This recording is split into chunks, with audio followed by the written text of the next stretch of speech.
Sometimes the people with too many talents tend to believe too much in the talent. You know, when you know I can sing or I can play football, then when they talk football like this, you're just laughing at everybody. Like, you don't want to do too much because you know you have it. But you can never beat the man that has 10% and struggling to go for rehearsals and struggling to go and search for a record label and struggling to look for who to sign them. You that have talent is waiting, eating, drinking, chilling. Find you. Yes, that's two different things. Now they will look at this other person before you. Do you think if Ronaldo was not very active and putting the kind of energy, the entire inside ice block? Honestly. You don't see Messi inside ice block. Ronaldo, they do one. Why? Because he himself knows, say, get one guy with God bless. We don't need to do too much. You understand? And that's Messi.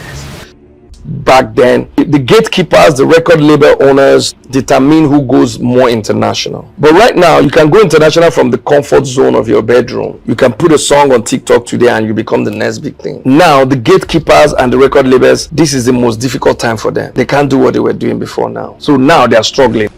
Each time I wake up every morning, I don't just think of yesterday. Yesterday is gone. I'm thinking of how am I going to still remain KCee tomorrow? Yeah. And when you keep your mind like that, you must always stay relevant. Some people dwell too much in their past. I am that kind of guy that if you're telling me, well done, you're doing very well, I'm excited, but I don't really care. And when you're telling me you're messing up, you're not doing it well, I don't really care. You're neutral. Yes, I'm just learning and I'm applying everything you're saying. I'm reshaping another KCee for you.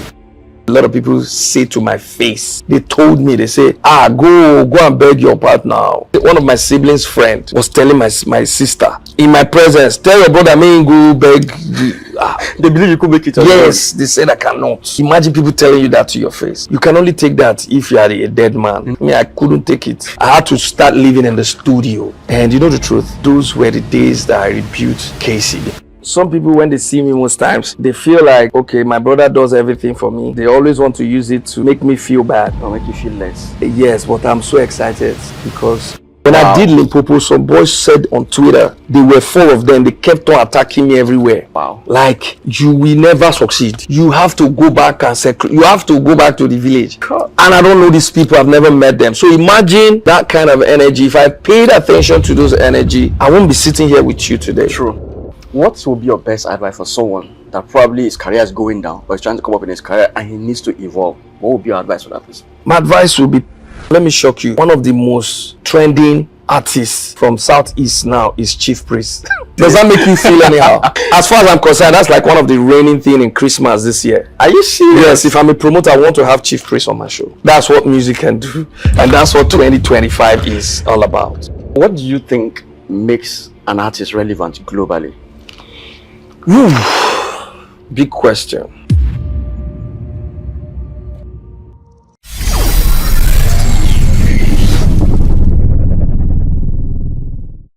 Today on Selahmeditate podcast, we are joined by a true icon, a man who has evolved from one half of a legendary duo to a household name and a businessman. His story is not just about fame, it's also about faith, resilience, reinvention, and building legacy. If you don't know him, you must be living under a rock, and maybe even the rocks will be so ashamed of you, especially if you are in Nigeria. But at least, even if you are not in Nigeria, you should be familiar with this song. Oh yeah, Limpopo, baby, make me go Limpopo. Yeah, that is it. So today, we're going to be dissecting deeply in his story and also his reinvention and the evolution of Afrobeats and the business of global music and everything in between that's going to impact you, help you, and also transform you and help you to reinvent yourself to become better in your own sphere of influence. So guys, make welcome my legendary icon here, KCee.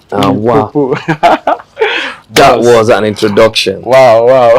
Worth 20 billion.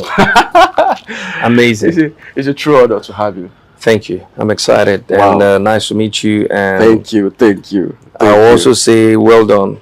You're giving hope to a lot of people and also building confidence in a lot of people.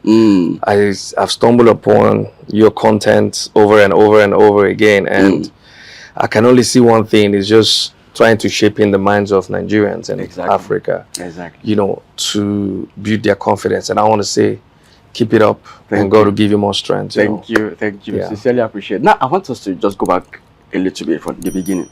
Yeah. What was life like for you before fame? Life for me before fame, it was just normal, like every other normal child out there in the ghetto. I was raised in Ajegunle. I was born in Ajegunle, schooled in Ajegunle, Tolu Primary School, you know, and my parents were okay, not rich, you know. The fact we stay in Ajegule just tell you that it's not like they're rich, but they were just okay at that level. We're just comfortable with everything we had, you know. 7 siblings staying in one room and parlor. And at some point, my father took another room. My senior brother moved.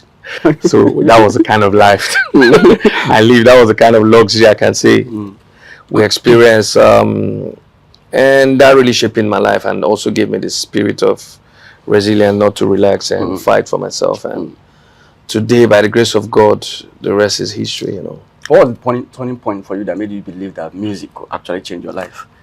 Ooh, okay. So I'm very, very, how will I say? I would say I'm blessed and gifted by God. So God blessed me with so much creativity in my head, in my mind. Aside from the music, I'm very creative. You know, so I started with painting. I love painting. So I used to paint. Nobody has ever heard this part of me.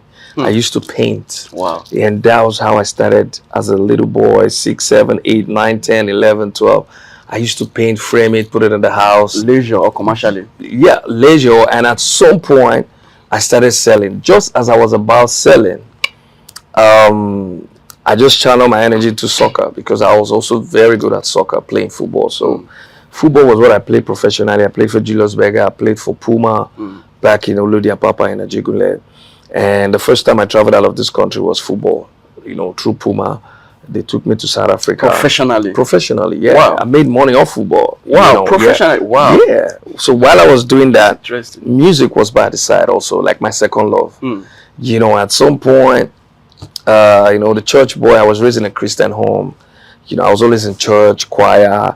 I grew up as a manservant also in the Catholic church before I left the Catholic church. So I had this love for God. So I was always in the church. Choir, doing choir master matter and all those things. And from the group in the church, I was playing soccer. I was doing church because I was always looking up to God. So in the midst of doing all that, while I was in the church, we formed the group KCee Presh and we heard about StarQuest. So StarQuest is a long story though. So StarQuest, let me just be brief about it. So when we formed the group KCee Presh, we started promoting ourselves. And this fateful day, we went to NTA to seek for interview if they can put it out there on TV.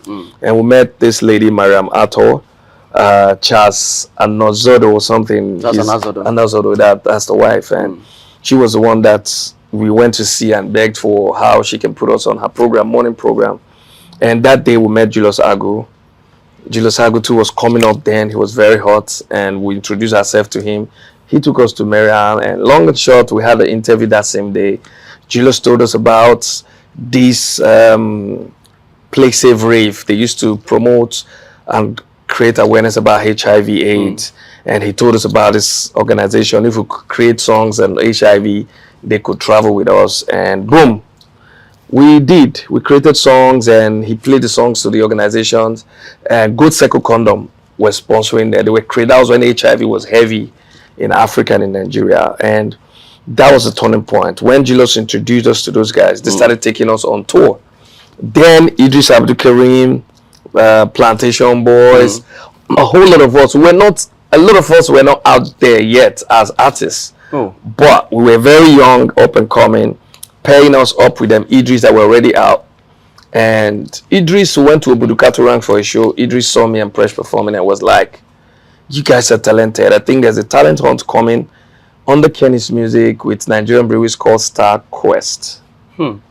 That was how my life changed. Wow. So when Idris told us about StarQuest, yeah, I was like, oh no, went and checked them. We saw it, we registered, and we went all through the whole contest from Lagos to all the whole thing. We won the grand finale, and that changed my life. I was in tears when they announced us the winners. And the tear was just tears of joy. Like I knew I wasn't going to play with the opportunity. You know, and if you can tell, after how many years, a lot of people have won StarQuest.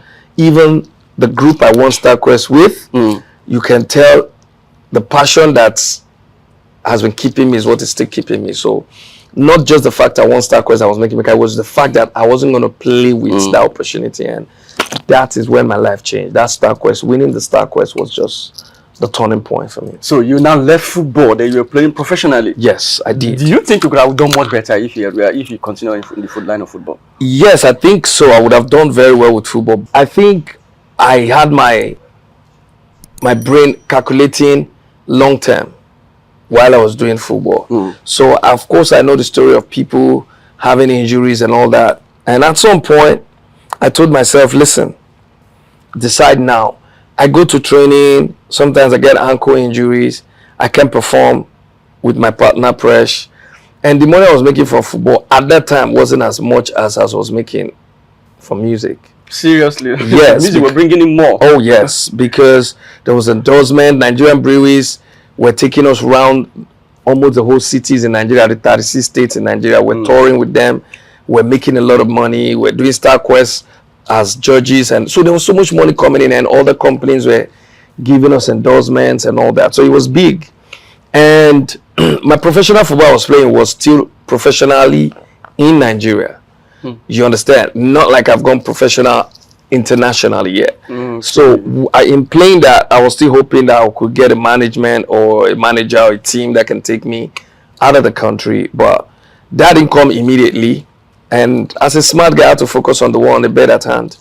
And I focused on the music, and I think I don't have any regrets, because if I was doing football by now, I would have retired. Yeah. You know, That's and true. music, no retirement. I can still be on a wheelchair and still be singing at 90. So do you think musicians make more money than footballers? Well, that's a story for our bankers to analyze. Because the truth is, when you talk about this every time, I think depends on what each person is making. There are some footballers that can never be compared to some musicians. Some musicians can never be compared to some footballers. It just depends on how much you're earning. Even in the music business, we all are not earning same figure of money. So sometimes I don't think you can put all of us in one box and say who earned more and who doesn't. You understand? Sometimes musicians after a whole career, they go broke. Footballers, same thing. So it's about how much you invest what you have, how much you can organize your resources and your funds. That tells how much you can earn.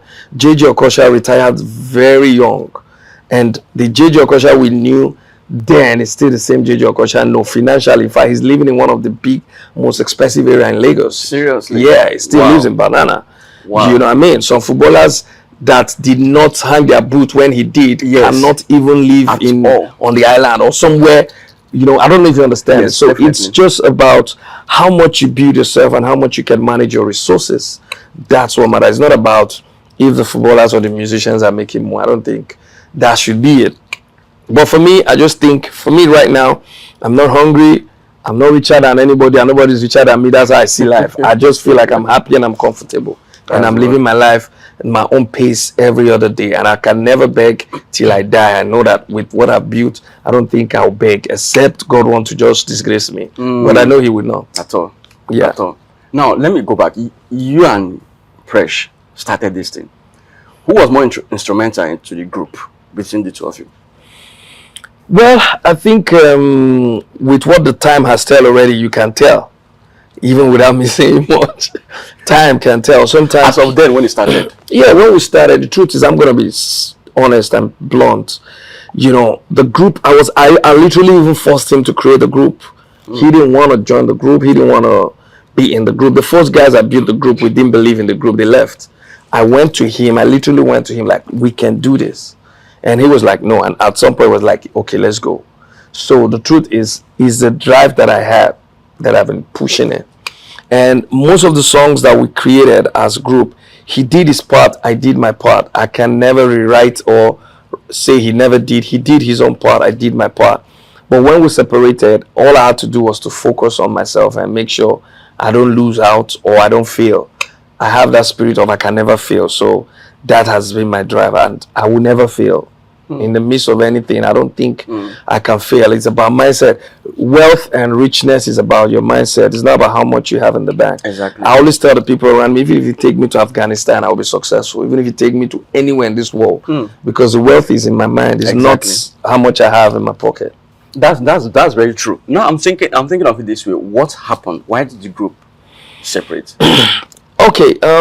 At some point, we felt we could do music our separate ways, because the kind of music he likes is different from the kind of music I like. And, coming together, we're now trying to do, so sometimes both of us are not either enjoying this person's idea and all. Okay. And at some point, we're like, you know what? Let's have a separate project. Who suggested it? Well, so I'm gonna be honest. He was him. You understand? And that happened out of anger, in the midst of us arguing about something. And he felt like, okay, I can actually express myself better. He has more scintillating voice. If he sings here, you will run. He sings like he's Celine Dion or Whitney Houston. He has an amazing vocals. Wow. So he said he would like to do more of his R&B thing, and me, I do more of the dance hall then, and do more of the cultural sound, like more of the deep Afrobeat thing. So, and when he brought up the idea, like, okay, let's try a separate project and see, I was the scared one, and most of people they betted on him that he was going to do better, but the fact people were not confident and they didn't want to bet on me, it made me went so hard. That's what. Do you understand? And that gave birth to the KCee you're saying now. So it wasn't my fault because I built the group. If you tell me KCee Presh should split or break up, I will fight you, even if you're my mother. So you were seriously trying to ensure the group stood? Yes, I built the group and I never wanted anything to destroy it. You understand? But in the midst of a little argument, he decided, okay, let's try something separate. I was broken, but I was confident. And you just kick up from there. Wow. It's a story for another day. Now, look at it this way. I have observed that in Nigeria, if you look at the history so far, many groups don't usually stand the test of time. Plantation Boys, Style Plus, now you and Presh, and the biggest that we know, the most recognized in Africa, P Square, for goodness sake, twin brothers, twins. They couldn't make it together. What do you think is the problem? Is it group or is it just human nature? Well, before I answer that, I will also tell you there's a group that have also stood the test of time till today. We don't know when they are going to break up. We are not praying for them to break up. We don't wish for them to break up. Group? Brackets. And sometimes we ignore and we don't look at them. Brackets are still strong together. They've went through a lot together and they're still together. So for me, to answer the question, I just think sometimes about life. You understand? It's growth. Sometimes when we're young, we could tolerate ourselves at that level. And when family and friends come in, maybe orientation and mindset begin to change and things begin to happen. Definitely it affects some things. But if you're strong together, you can always hold down the roots of what you built. You know what I mean? So sometimes greed is part of it. Sometimes position, like I'm bigger than you, I'm better than you. Yes. All those come into play. And when those come into play, it takes the grace of God to hold our group together. Otherwise, everybody see themselves like they are very important. Even the one that is not important sees himself or herself like important. Yes. And that time, when the team is drumming for you, you don't want to listen and you want to act. And after a couple of times, you'll be like, oh, had I known, I would have just stayed. So I think it's nature, it's just life. And you also can be managed if the parties involved are ready to manage it or understand that this can be managed. Because what could have happened with two brothers that they couldn't make it to stay together? I'm still in tears. They are my brothers. Both of them are my brother. All of them are my brothers. When I mean brothers, we're very close. We're friends. I'm still in shock. Both of them, that's Peter and Paul. Yes. When I say brother, we're from same place in Anambra. Speak same language. I hang around the both of them with the elder brother. We are all family. That's how I see it. What has happened, who am I to judge or to sit in between to analyze it? The way you're seeing it is the way I'm seeing it. They themselves, I know they are not happy. If you ask me, I don't want to think, I know they are not happy. Because nobody will want to tell you that they want to be fighting with their sibling or their friend. You understand? So I think they are not happy. Whatever that has happened, I just pray it can be resolved at the end of the day. And I know the bond and love, God will bring it back and it will still stay strong, because I think it's not right for siblings, and not even say siblings, twins, to be in that. Can they be resolved? I believe God can do something. Have you tried speaking to them to see what you can do? A lot of times. Even before it went public, we tried. We're all living in Omole together. We tried, went to the house several times before it went public and all that. At least you know them much deeper. What do you think could be the biggest problem between them? I don't know. I can say because my experience as a celebrity, sometimes when matters like this happen, the public take over the narrative, twist it, change it, even create more problems. You understand? They tend to support one person or the other, and everybody try to claim this is my fave, that my fave. You know, not knowing you're destroying whatever that is happening. So for me, I can't tell you this person is right or wrong, or that is wrong or right. That's not in my position to say. I'm emotional as I'm even talking about it. This is the first time I'm even going to also talk about it. But I just feel God can still do something, because sometimes this might be a way of learning to teach the world, because they are very big. They are kind of a symbol that we can never ignore as far as music in Africa is concerned. This might be a lesson that people might learn from. By the time they make up, they can sit you down and talk to you and tell you and tell other twins how to handle their issues. True. You understand? And when they're telling you that, you know, they're not capping. They've gone through the fire and everything, and they're now talking to you. Sometimes there are some big blessings that come in disguise. You understand? You never can tell what their 5 years from now or 10 years from now is going to be. Maybe what has happened will be what they are going to live off after. God has used them to, you know, to clear some things. I don't know. This is how I always think and believe, that in every negativity might be, if you handle it nicely, you can also get positivity out of it. I love the P-Square brand so much. Each time I think about them and what they have been through and how they have, as in, they created so much change with their music. So it happening like this is quite very emotional to think about. Yeah. I just hope they can come back. It's possible. Frankly, I just really hope. I hope too. Sincerely really hope. Now let me come back to you. What is your mindset about life generally that has helped you to consistently evolve in your craft? My mindset is always revolving around belief and confidence. So I always believe in peace, unity. I always believe in not being under pressure. I always believe in being real and being myself. And I trust myself so much. And that very word, believe, is one of the strongest strengths I have. So in the midst of my downtime or darkness, I always see light or tunnel.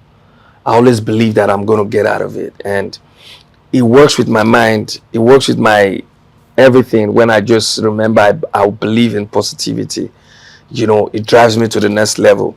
Even in my music, at some point, every musician, no matter, name it, the greatest musician you can ever think of, they have their peak time, great time when they have big records, traveling around the world. And at some time, the nosedive, come down, maybe other artists takes over and starts, you know, being on top of you. The ability for you to understand that there is time and season for everyone. You know, if you believe that your own season will come again, it's just like pawpaw trees. When they are growing, they wear off and grow new, you know, new branches, new pawpaw, and after some time, those ones will be harvested, and they take time again to grow again. You need to understand that process, that you can't just be there forever. You understand? So those things, I've seen it happen to me over and over. I've seen it happen to other people. And when a brother or sister is shining, I'm like, well done. I always applaud them. I always support them. I also learn one or two from it, you know, because maybe that's a new season. You need to learn something from the new season. Prepare yourself for your own new season, because they're also going to watch you grow and also see you shine again. So that is the way I see life. That is the way I approach life. So I don't see anybody bigger or better than me. I don't see anybody greater than me. I just see you enjoying your time, your moments, because some of the people that are doing far better than me today were in school, primary school, secondary school, when I was doing very well, when I was in America touring, when I was driving Hummer and all that. Their parents were my fans. Yeah, yeah. I don't know if that makes sense. Yes. So imagine me coming to envy somebody like that. No, come on, man. I've been here for a minute, 26 years doing music. Yes, yes. So imagine some of the celebrities you love, you're dying for today. Some of them now are not up to 26. Yes, true. You know what I mean? So imagine some of them were born. Yeah. So imagine me trying to envy such kind of person. That means I'm not grateful to God, you know, for me to still be here. So for me, I'm always happy with everybody winning.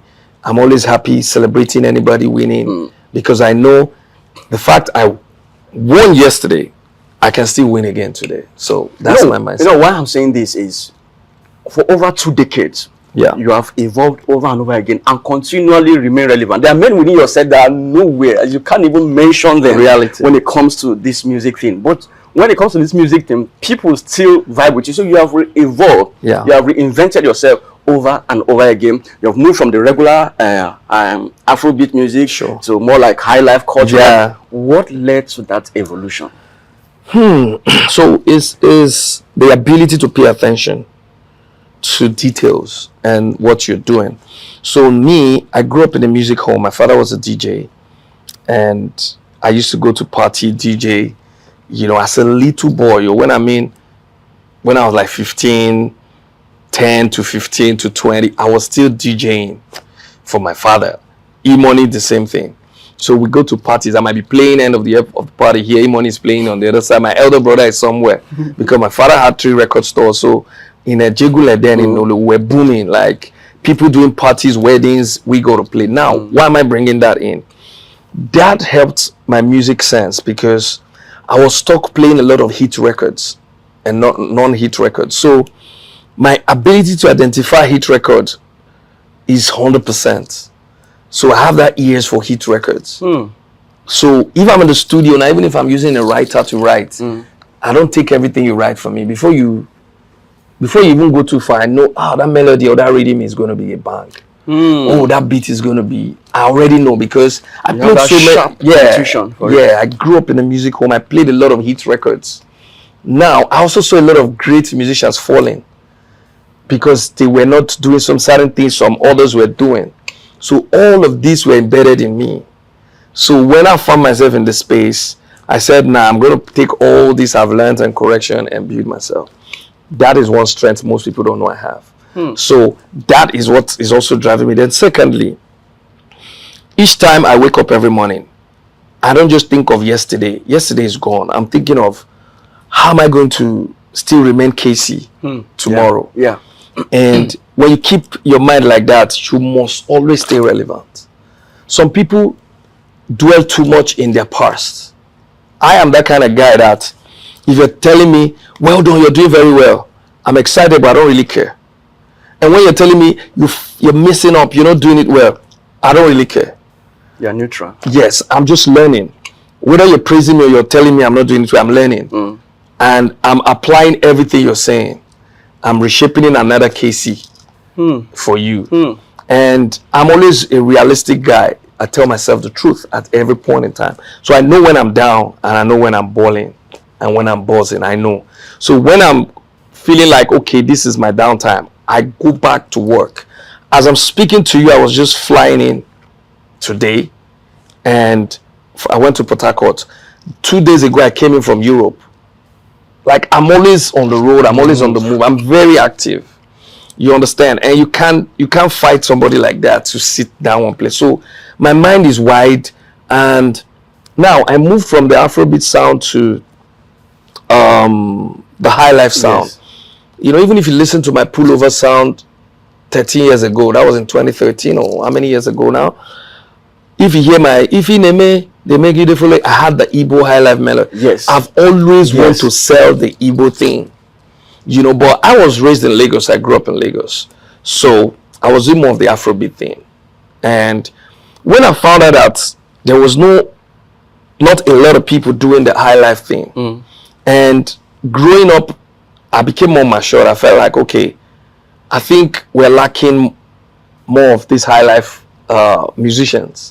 Most of the big legends we have, they were all gone at some point. Like Oliver the Cook, Sonny Ade, what's his name? Oliver the Cook and Osadebe. those guys really inspired me a lot. So at some point I said, these guys are no more, okay. And our people love music a lot. Yes. Highlife music is a big deal. It's so melodious and sweet. And I'm like, okay, nobody's, there are not a lot of people championing this part. Let me join it. And I started doing it actively. And trust me, I didn't even do it up to 1 or 2 years. Boom. I found my feet and I was identified even more a Highlife musician than it became more of a hit. It's just like this is what I've been doing over the years. Yes. And when I saw that the market is big, I went deeper into it. I started thinking of how to sell that sound more internationally. And that was also what gave back to Ojapiano, because it was in my thought of thinking, how do I transport and export our local rhythms and melodies and drums internationally? I did a project called Eastern Conference. It was pure Highlife. It didn't pull through. Most people didn't know about it. The title is Eastern Conference. And when that project failed, I went back to the drawing board. I'm like, okay, that was too harsh. You need to dilute it with urban sound and your local sound and see how it goes. Then I said, okay, I tried the gospel one, the cultural praise. It also went like wildfire. Played in the club and strip clubs around the world, not just in Africa, around the world, in Japan, in China, everywhere. That became so big. I was like, okay, now the next thought was how to add that Oja flute into. I tried it with different producers. It didn't work till the guy that did it, Jason, and we tried the flute. Even the boys that did the flute, they didn't know they've never been in the studio in their life. They don't even know how the studio is looking like. I was the one that said, hey, come, I'm taking you guys somewhere. They don't even know where they were going. Till we got to the studio, I'm like, let's do this. My producer also didn't understand what I was trying to do. I was like, let's try this. Everybody was confused, but they were all listening. And we tried it. And the guy picked up the flute. And my piano was balling at that point, 2023. We decided, okay, and I was making some piano sound. We said, let's put an piano sound down and see how the flute works. Immediately the guy started blowing the flute. We were all in tears of joy. The goosebumps was too much. We knew we'd get back to a new sound. So it was the thought I have been building over the time and over the years. I get back to that. And I'm still on that journey. I'm not giving it a break at all. And now, the most of the sound I'm doing right now, I'm releasing a new song soon, maybe like next week, with Zoro.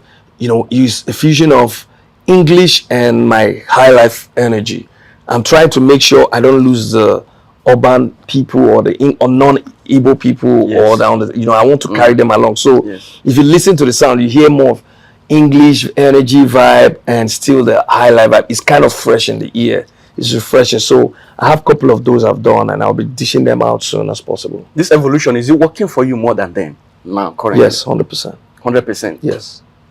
In every way, financially and otherwise, everything. I make more money times 10 than what I was making before. Wow. Yeah. And even though people look at it more like you're in the cultural aspect, and people tend to see it like it's not more global, like your Limpopo. Yeah. Because your Limpopo was one of the biggest hits that hit the global world.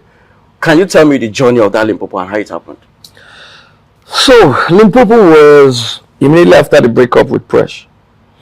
And I got stuck in the studio recording every day. I released Limpopo was my 7th single after I broke up with Presh. And when I did the first, second, third, fourth, fifth, imagine I gave up, or I felt like, it's not working. No, that's not KCee. I can do that same thing for 12 years because I know that the sun must shine. In the midst of you failing, you're learning and building. Yes. So Limpopo was just a song I never struggled for. I can't tell you I wrote it before I went to the studio. No. It was just me locking myself in the studio every other day as if I was going to 9 to 5. I wake up in the morning, drive to the studio, record every day, close at night, go home, sleep, wake up, come back to the studio, record, release a song. And the more I was doing it, the more I was sharpening the idea with my producer, and we're building like a strong team. And boom, Limpopo just came nicely and casually. And that changed my whole story. And a lot of big celebrities, a lot of artists in Nigeria called me, identified with me, appreciated what I was doing. And before you knew it, I had a lot of remixes, and a lot of collaboration with other great artists. Immediately, I did pull over with Wizkid, which also, added a big value to what I was doing. And I just say it was just that moment of I no go gree fail in my heart. That was what gave birth to songs like Limpopo, Pull Over, because I was fighting not to fail, because a lot of people say to my face, they told me, they say, go and beg your partner. Direct. Oh, yes. Wow. Neighbors. Oh, my sibling, one of my siblings' friend was telling my sister in my presence, tell your brother, me go beg. They believe you could make it. Yes, they said I cannot. Wow. Imagine people telling you that to your face. You can only take that if you are a dead man. I mean, I couldn't take it. I had to start living in the studio.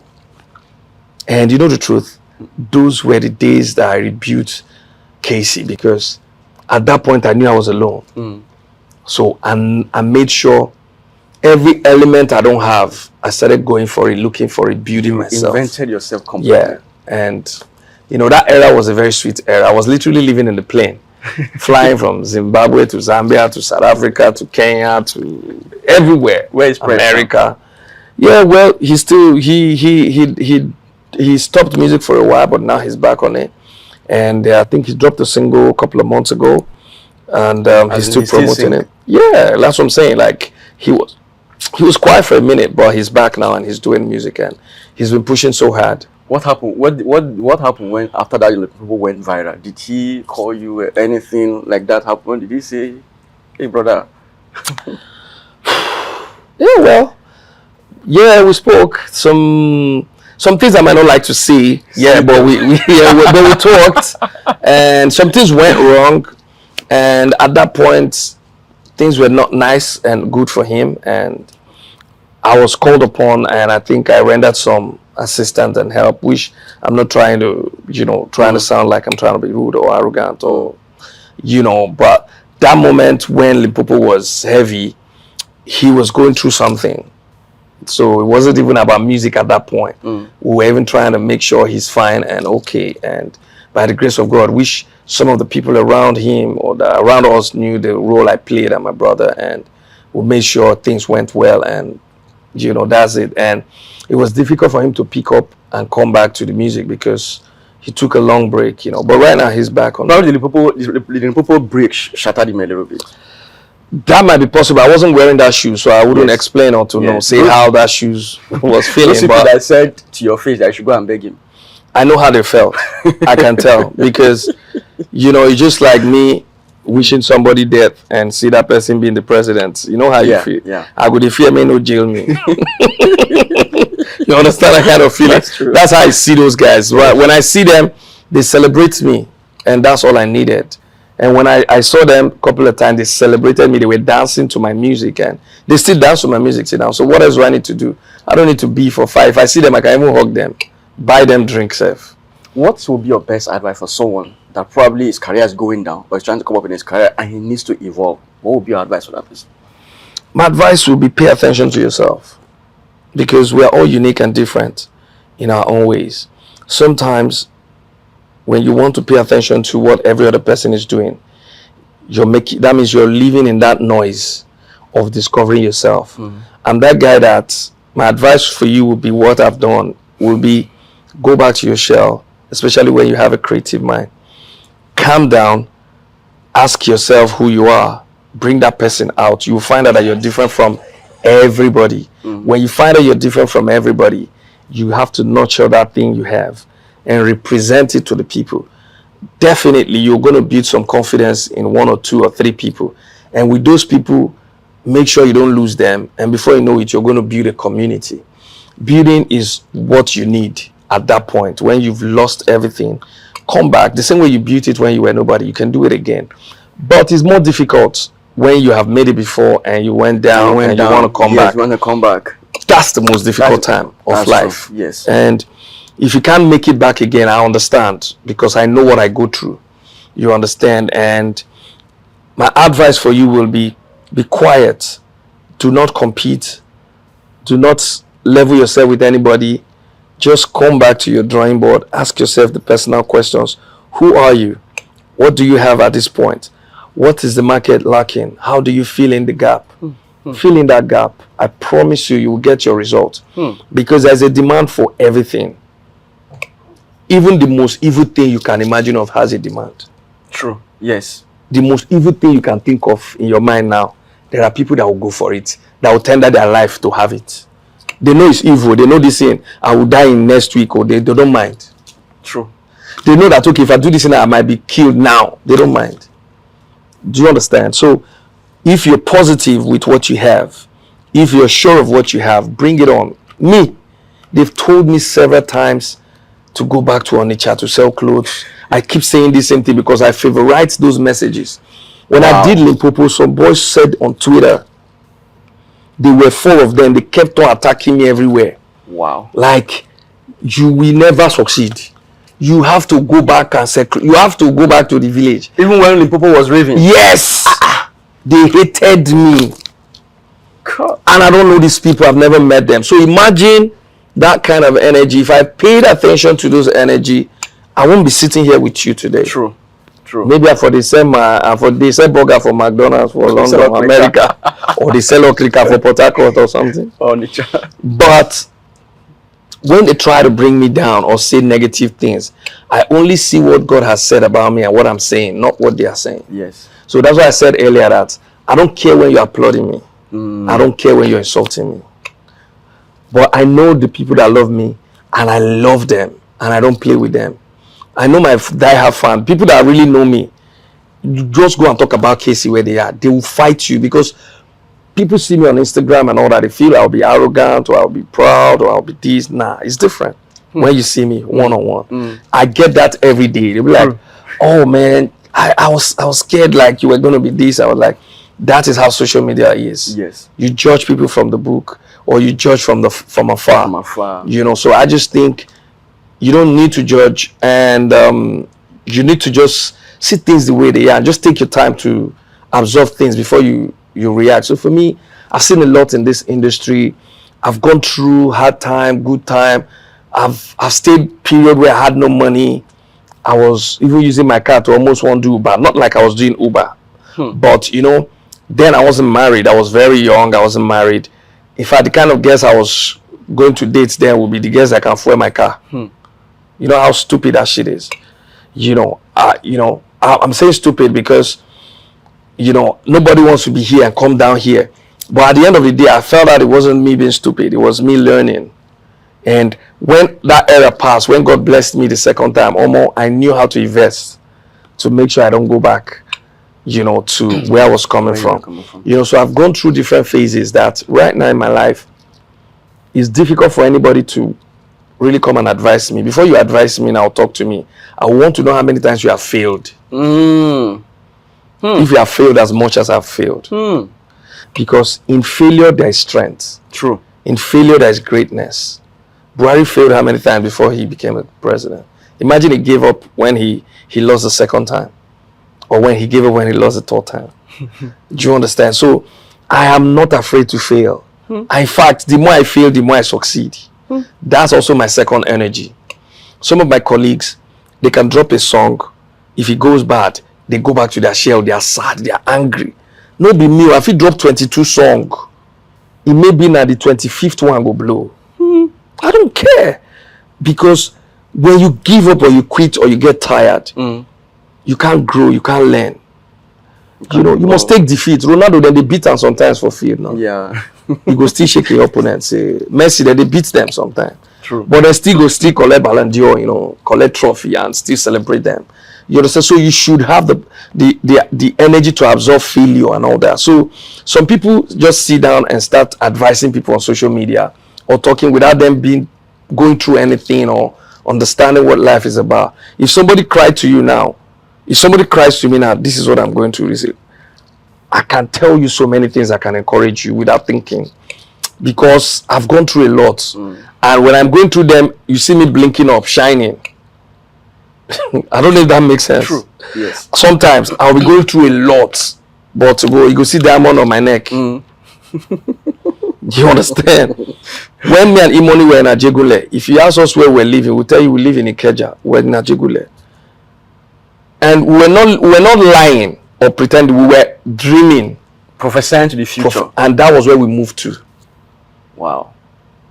Yes. And we dominated it. When you come where we stay on the mainland now, you'll be like, oh, na mainland be this Havana Island. We stay in Omole. When we moved, we're looking forward to how can we move to this place. Now, that is us thinking, the future and living it now.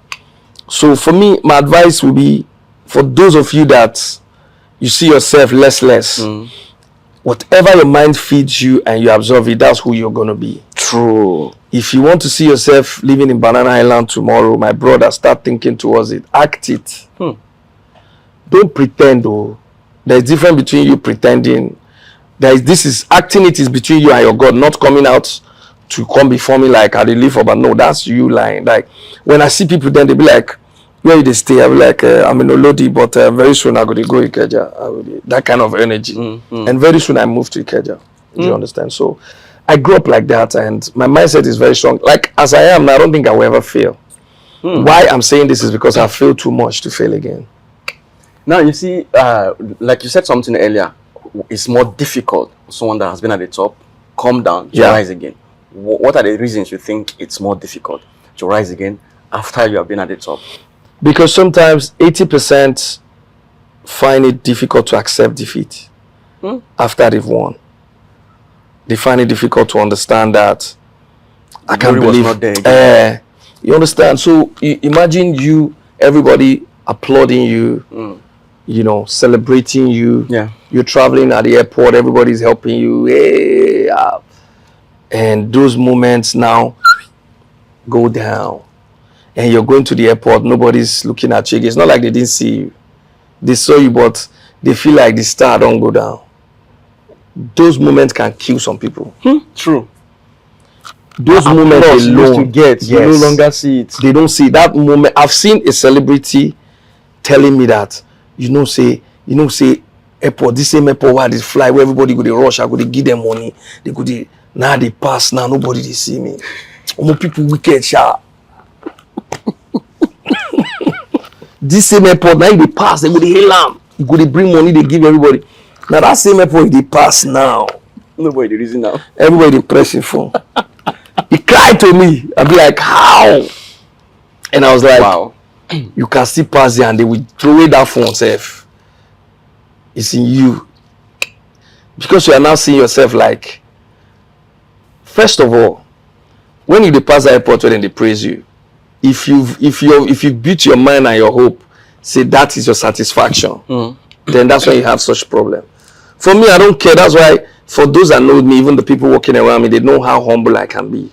True. In fact, sometimes they tend to help me to make sure I'm reserved or I'm more, they protect me. Protected. I'm that kind of guy that I can drive to Ajigule now, sit down and still want to eat with my hood people. I'm still that kind of guy. You understand? So what am I trying to say? That praise and hailing you are giving me doesn't concern me. Doesn't get to your head. I don't care. I'm honest to you. I honestly don't care. My satisfaction is not in that. Those that build a satisfaction on praises are those ones I'm talking about that cannot understand how to start when they go down. Do you understand? They cannot handle it because that praises gets to them and they always want that praises. And when they don't get that praises, they start feeling like they're failing. And when your mind is telling you you're failing, you start seeing yourself failing. And you start acting in that regard. Yeah, you start acting in that regard. So everything about, that's why I said when I started, when you ask me what is belief. I live in belief. Even in the Christendom, when Christians are praying and doing everything they act on is belief. Yeah. Receive it. Yes. What are you receiving? You believe before you receive it. You understand? When the man of God, the reverend, when they say lift up your hands, let us pray. Begin to pray to God now that everything they say I receive is belief. True. And you're standing with 5 people, tomorrow 2 come to give testimony. Sometimes you ask yourself why. Maybe you didn't believe. It's not about the man praying. It's not about anything. It's about your belief with the universe, with God. that connect to what you want. Because if you want to be a great footballer, you wake up every morning, you pick up your boot, clean it, and you go for training. When you're going for training, you're jogging, you're training, you're keeping fit, you're buying your jersey. What are you doing? You're building yourself around the soccer, around the belief that you'll be the next Ronaldo or the rest. Yes. You can't be believing you want to be a footballer and you are going to the bank to work. And only weekends you carry your boot. No, now you can't compete with the guy that is playing football every day. Every day. True. And not just him playing the football every day. He's learning, he's getting stronger, smarter, wiser, more skills, and even stand more opportunity. The day the scouters will come might be on a Monday. You'll be in the bank working. So whatever you want to achieve, you need to start building your mind and connecting yourself to that thing. It can only take time before it will happen. True. That's it. So some people don't understand that principle. So that's how I say it. That's the major one, or you have other reasons? Well, for me, I'll keep it at that for now. Okay, now what do you think makes an artist relevant globally? Big question. Well, for me right now, coming from the era where I started from, when we blew up, or even before I came into the business, artists blowing globally was orchestrated by record labels. The record labels decide who blows internationally. Seriously? Yes. Wow. Now, if you're Not even the music, not the song, music. no, not the music, not the song. Wow. At that point, if Sony Records or Premier Music or Polygram, all those big record labels that they were foreign labels that came to Nigeria. Like I said, my father was a DJ selling those records, so I knew those record labels. They were Polygram, they were Sony, they were a lot of them. Now, when those labels come, they pick any artist.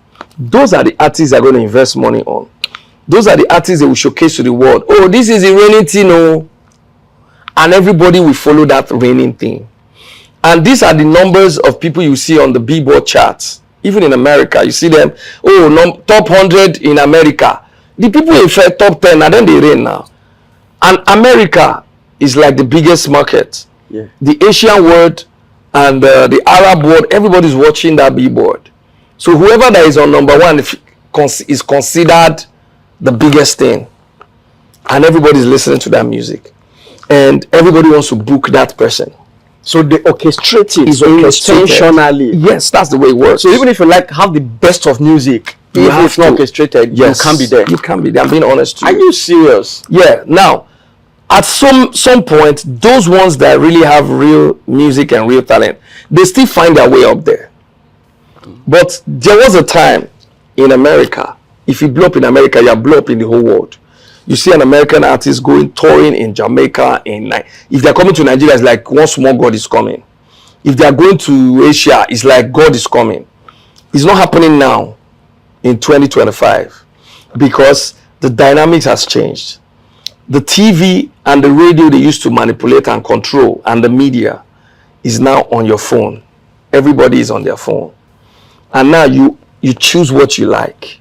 Any music that hits you is what you want to listen to. Yes. Not the one they want to orchestrate and put in your face. Yes. That's what you hear on radio and TV and newspapers and all. Do you understand it? Yeah. So the gatekeepers, the record label owners back then determine who goes more international. But right now you can go international from the comfort zone of your bedroom. You can put a song on TikTok today and you become the next big thing. Yes. You can put a song on Instagram, a content on Instagram, and it can change your life. Now, the gatekeepers and the record labels, this is the most difficult time for them. They can't do what they were doing before now. So now they are struggling. They are running up and down. They are running helter-skelter. Now you see them trying to sign AI artists, AI musicians. Like they're confused right now. I'm being honest to you. Take it to the bank. Anybody can come for me. Wow. You understand? But right now, the music business is more, not even music business, entertainment business. Remember at some point, Big Brother came. We have more celebrities built on Big Brother. Before, but celebrities were very few of us now, very few people. If we do music, when I did Limpopo reigned for 3 years. Yes. 4 years. Yeah. If you have a hit song, it can reign for 10 years. Long. True. You understand? We're very few. One artist can hold it down for the next decade. True. Right now, the quest and taste for new song is every month. And if I ask you now how many songs blew up this year, you cannot even remember. Yes. But I can count them for you. And when I count them for you, you'll be like, oh, that's true. Then you now ask yourself, where's even those songs? Were they even this year? That's how try to fast. remember whether it's this year or last year. Yes, that's how fast this song just get into the air like that. So the reason is the social media age is here. Everybody drops a lot of content, and the people are now, the TV is now my phone. So I choose what I want to watch, what I want to see. What I don't want to see, I swipe straight. So YouTube now are like now paying more because everybody is there for it. I know before they subscribe.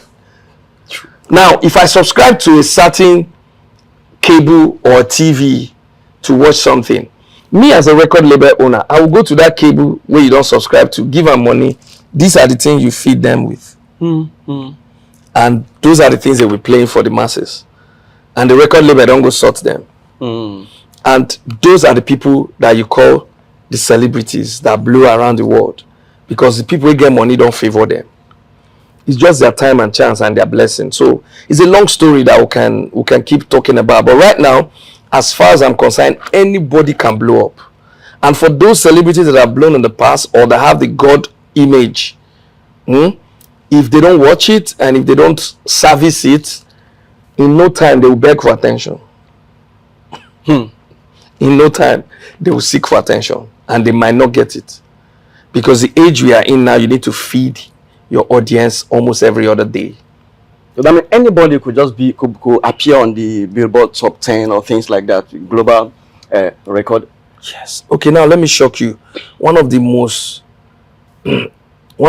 most trending artists from Southeast now is Chiefpriest. Does that make you feel anyhow? As far as I'm concerned, that's like one of the reigning thing in Christmas this year. Are you serious? Yes, if I'm a promoter, I want to have Chiefpriest on my show. Chiefpriest? Yes. I'll pay him any amount. Yeah? That's what music can do. And that's what 2025 is all about. So you're saying he's that relevant in that?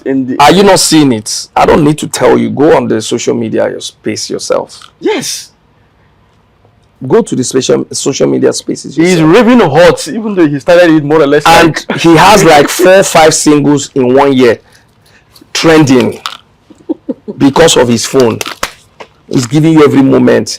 Now, those ones you love that sings better or you think that can do music better are taking their time garnishing the song. They want to make it look nice. They will listen to it every morning. They will, this video will not go nice, or this content. Chiefpriest is posting when he's eating. True. When he wants to enter the car, when he's out, when he's with his friends, he's giving you content. So he's up in your face. And his music, he's selling something to you now, music, and you're buying it. So most of your favorite artists will be at home this Christmas. Chiefpriest will be entertaining everywhere, collecting his money.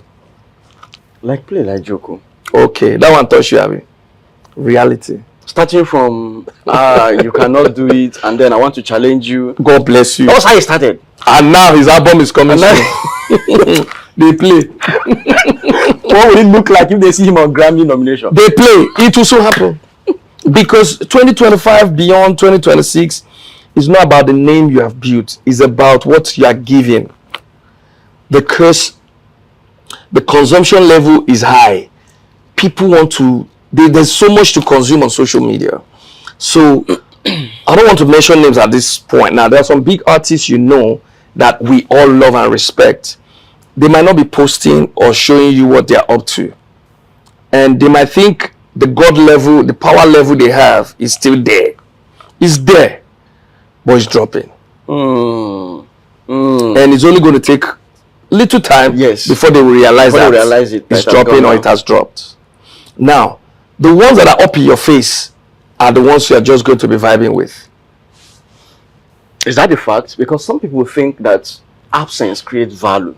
Before 2022, no, 2020, 2021, that's what I'm telling you. Because that's why they believe that someone like Wizkid can be absent for like 1 month, What 2 months, Wizkid? and when he comes out and drops something everywhere, If you go and judge yourself with Wizkid, now you sabi.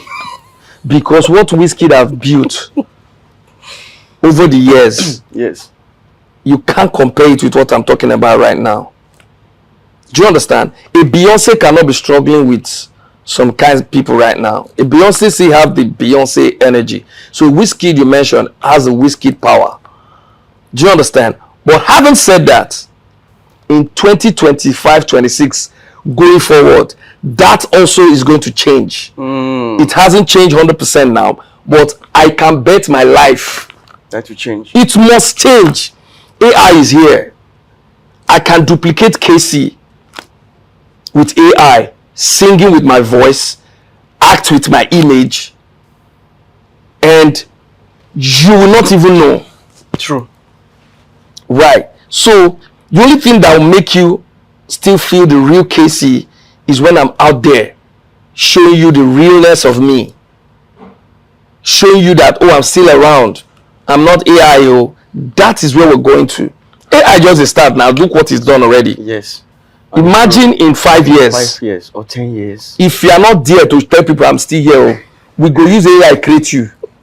I saw 50 Cent's version of the reggae version of some of 50 Cent album. Some people create 50 Cent album in reggae tone, like see him wearing dreads. Still, you go take say 50 Cent don't go Jamaica. wow. So in that life we're living today, where the AI is up in our face, it only needs we the real humans to be more active and more. You don't need to do too much if you don't want to. You understand? But you still need to be out there. You still need to be real. Otherwise, you're going to be forgotten like this in no time. I bet you. This thing, we've studied it. Someone like me, I've taken course with some people in the US, in the UK, online courses. In 5 years, that factor is not going to be relevant. I bet you, mark it. That factor in 5 years. 5 years is too much. I'm just being like, okay, let me not fail with my predictions. 5 years is far. If you're not up in their face, music right now, all the celebrities go and ask. They find it difficult to promote their music as much as they before. Some of the big artists you're talking about, they don't need to come outside now. No, just hello, then go tweet everywhere. Don't scatter. Yes. Hello. If you tweet hello now, they go look at her eye. Then go facing it. So it's a reality that most people need to start facing and understand it. You can judge anybody you want to judge, it's fine, but I think 2025, 26 especially, the game will change. The people want to feel the realness of their celebrities because AI is here. Just take it from me. Now let me come to record labels. What do you think make any record label relevant? Do you think it's about the person behind it, or money, or influence? Wow. It also takes capital. Money is important. You need to have strong capital to run an effective label. And also you need a very big professional team. Professional team. You can't run it alone. You can't run it with just doing it like you're not serious. It has to be done professionally, right? So you need a proper team, you need fund before you talk about the personality involved, because some of the great labels that have produced the biggest artists till today, we don't know the owners. Exactly what I'm thinking, because many great labels, you don't even know the owners. It's not important. It's not important. That's why I'm trying to wonder what made that record label very relevant, even though we don't know the owner. It's just the strategies, the people strategizing for that team, and the resources to push that strategy. If you don't have it, you don't have a strong label.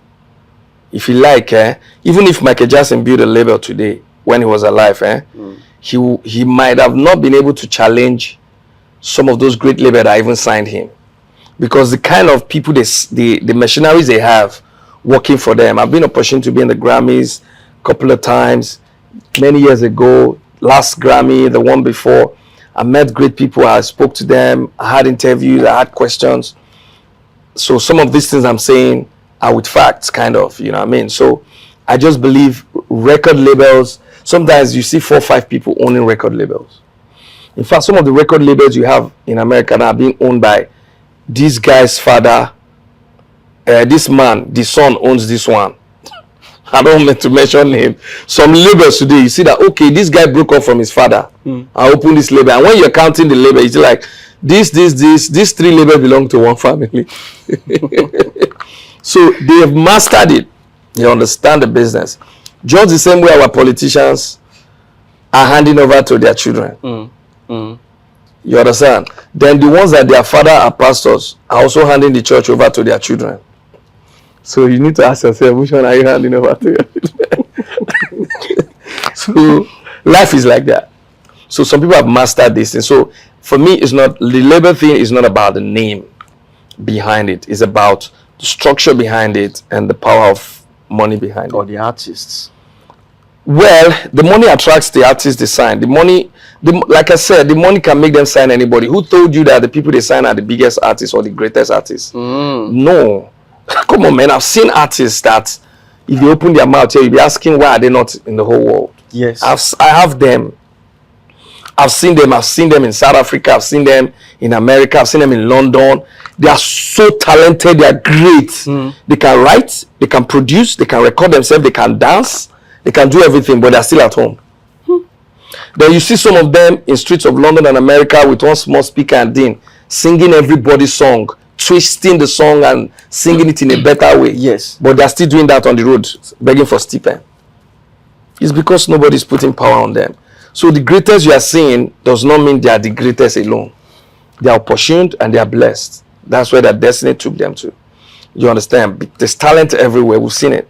There's too many talents everywhere. Now, it's good you even mentioned about people that are very good and talented, but you see them, they are not doing anything. There are many people that could be watching this today now, and they are very talented. They will say, I can do better. What is Whiskey doing? What is Davido doing? I can do better than this. I'm not found. Nobody is taking me. Nobody is willing to sign me. What do you think is the problem, or how can such a person see the limelight? Sometimes the people with too many talents tend to believe too much in the talent.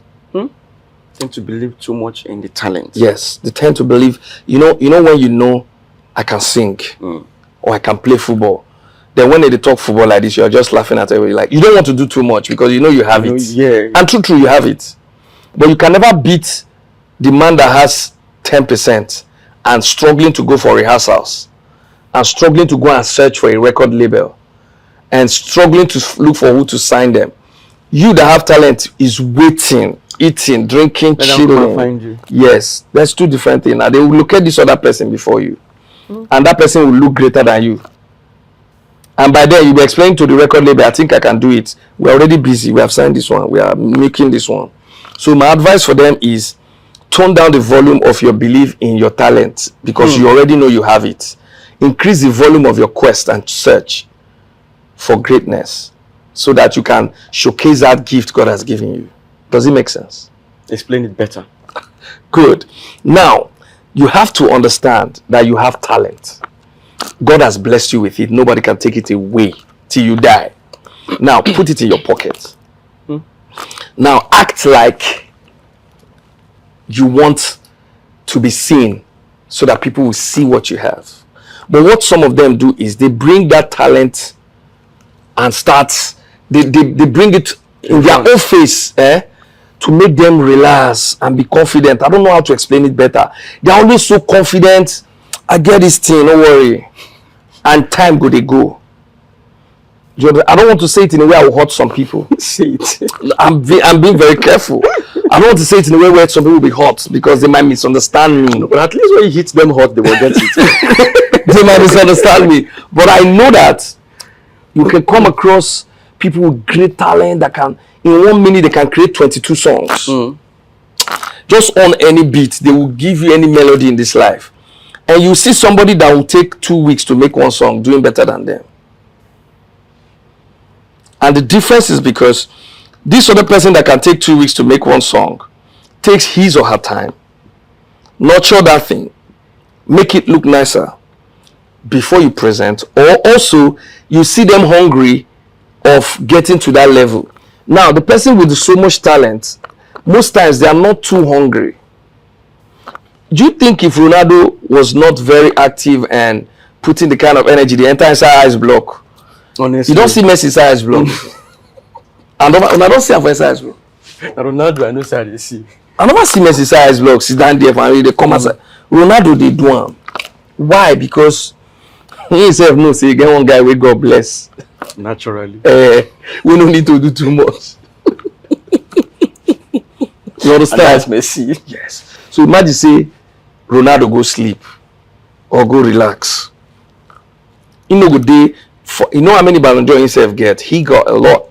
So what I'm trying to say is, in the midst of your talent, understanding you have it is important. Ability for you to keep it, not to overshadow the quest for where you're going, is very, very key. Because most times, they are very relaxed, which is good. I'm not saying be up and no. But do you know the power of when a label comes for you now? You showcase talent. If I want to sign an artist now, and you are very talented, you can write song from now till next month, and I will beg you to come and make a content to promote your song. I will not sign you. I will sign the one that is ready to shoot 20 content. That if I call 2 a.m., he's ready to come out and work. I'll sign that person and then sign you to be writing song for that person. Because the business is what I want to look out for, how to make my money. And I need an effective and active person that can propel that music. Somebody that will get on stage and thrill the audience and crack up the audience and get the money out of them and get the excitement. Do you understand? I don't want to sign somebody that will tell me, I'm tired today, oh man. This music, you know, they do like saying I work. Because to me, it no be work. You understand? Yes. But to me, when we invest, this is business. So it's just like that. This might not be for everybody, because there are some great talented people that also discover themselves and they're out there and they're making, I can name names that are, they can't sleep. They are restless every time. Bonner, for instance, if you sit with Bonner, you go understand. He's so talented and he's restless that he wants to, you know, when I mean restless, he's hungry every time. In a nice way, because he knows that this thing is running in my vein. But make him go sleep now. No, now. He not go sleep. And having said that, look at the team around him. Yeah. Great team. So, for you to have talent is one thing. For you to harness that talent is another thing. So, most of them don't tend to harness the talent to give them results. Sometimes they're comfortable in their comfort zone. That's why you see them pick up the guitar, stay by the beach side, singing to few people. Or go by the streets of London, playing guitar for few people to drop some things for them. Because they don't want to do too much or stress themselves. Because they feel like that talent, I get them now. I don't know if you understand. But is that doing too much? Because if someone is standing on the street trying to sing, or maybe on social media trying to express his or herself, what the person is trying to do is to showcase the talent. Some of them are, see them. No, that's not the way you can, that's not the only way, or that's not the way you should do that. In fact, it's a long story. That's not the way for a record label to see you. There are so many other ways. If you want to be here, you see, I can't see myself going by the roadside to sing, to get a record label to sign. I don't think that's the kind of visibility you should do as an artist. How? Then can So, do it? if you want to judge from the world of today, you can do that from your home, post it online, and the record label will come for you. Okay. Some of them are not posting their talent online. They see everything that they can do to showcase them to the world as a difficult thing to do. They feel like somebody should come and discover them. Only few of them have the talent and understand I need to put extra work to be seen and to be known. Because even the ones that are seen and known, come and ask. They are not sleeping. They walk around the clock. Go and name it. Name all the superstars, both from Europe to everywhere. Everybody is active, doing one thing or the other. So it's a long story. I just feel everybody needs to, especially the ones that have real raw talent, you know, tone down the volume of the fact you have that talent. Understand it, keep it, put more work for it to be more nurtured and more visible for people to see. Then get your visibility the way you want it. Some will say because I see this thing that some people will say they are very talented, very good, but or maybe the record label owners are scared of signing them. Do you think that it's also possible? Exactly what I was trying to say. You might have so much talent. You might have not nice character. And you might not have the zeal and push to wake up late nights. You can't tell me to invest in that kind of person. Do you understand? If I invest in that kind of person, I'll be the one begging that person to come and work. I don't want to invest in that kind of person. So if you have that talent, what I'm trying to say is put in work. Sure, if somebody wants to sign you, I want to see, before I sign an artist now for me, I will even look for your hunger more than your talent first. I promise you, me, KCee, I'll look for your hunger. Because this music business, person with 10% talent can fly. True. Somebody with 10% and you have 100% talent. Somebody with 10% can sustain this business for 100 years. You understand? But that person with 10% might have more zeal, more creativity. You understand? Like, I'll tell you for free, like when Olamide signed Ashake, I can tell, personally, I'm speaking from my own place. And if you interview Ashake or Olamide tomorrow, they might tell you. From my comfort zone, I can tell that Ashake, you don't need to tell Ashake too much what to do when he's in front of the camera.